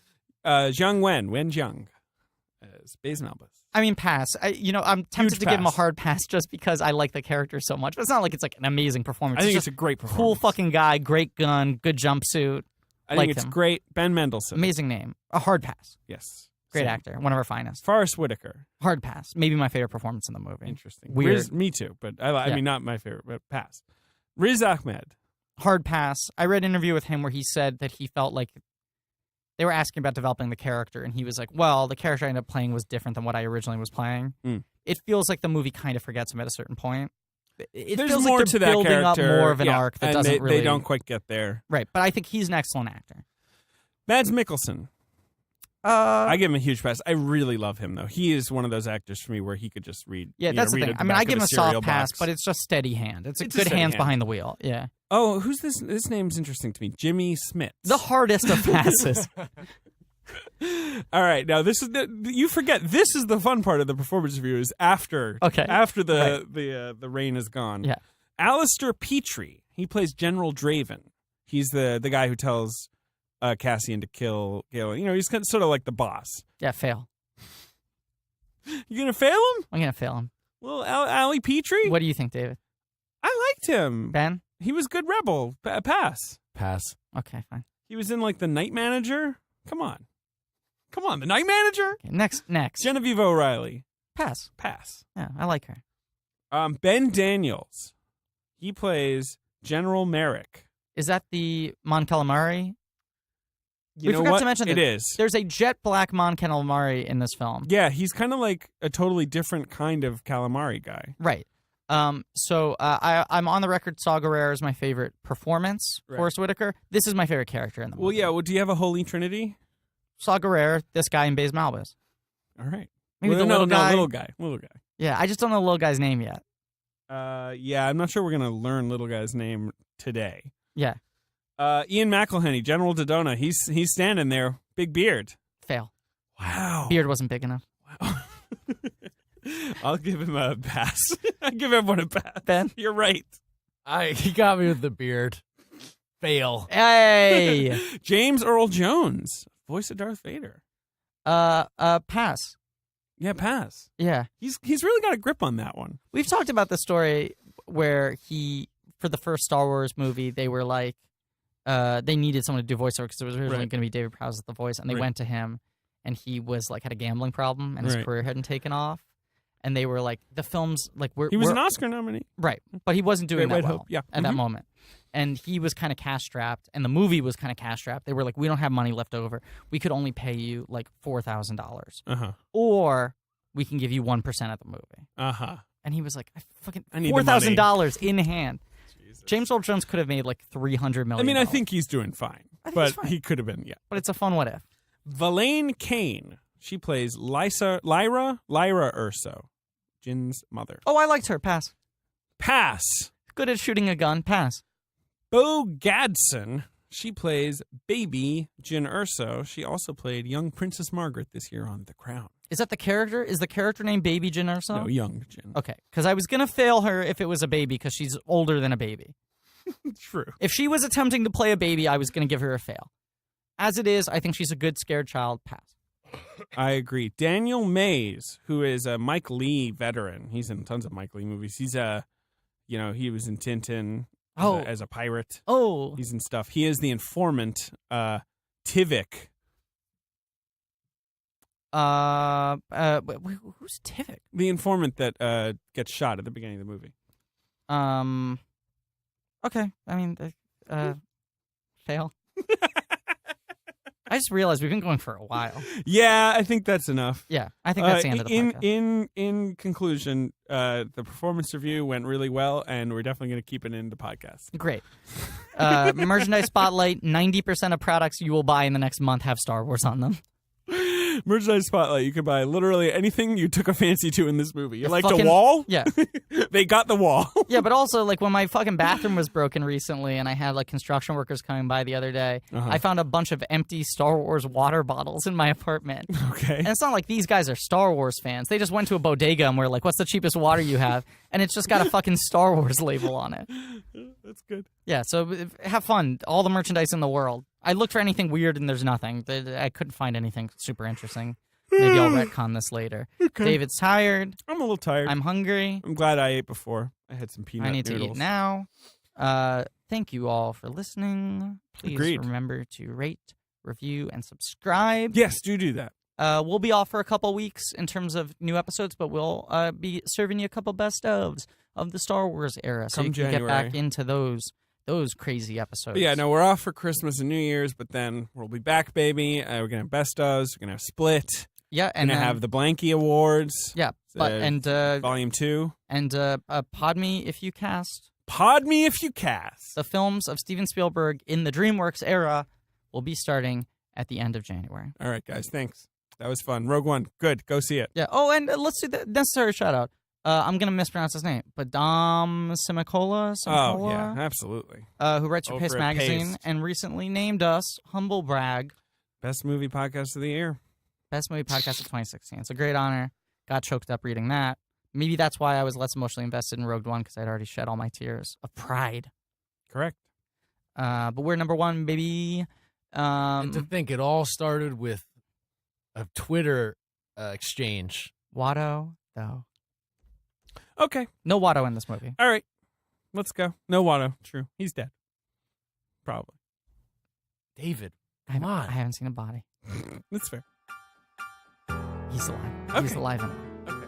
Good. I gotta pee. He's hanging out with my grandpa. Yeah. Pampa. And peace. Grandma Rosie. Okay.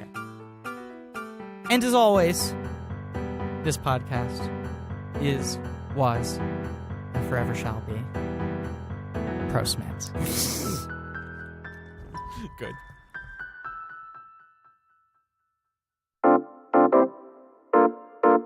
This has been a UCB comedy production. Check out our other shows on the UCB Comedy Podcast Network.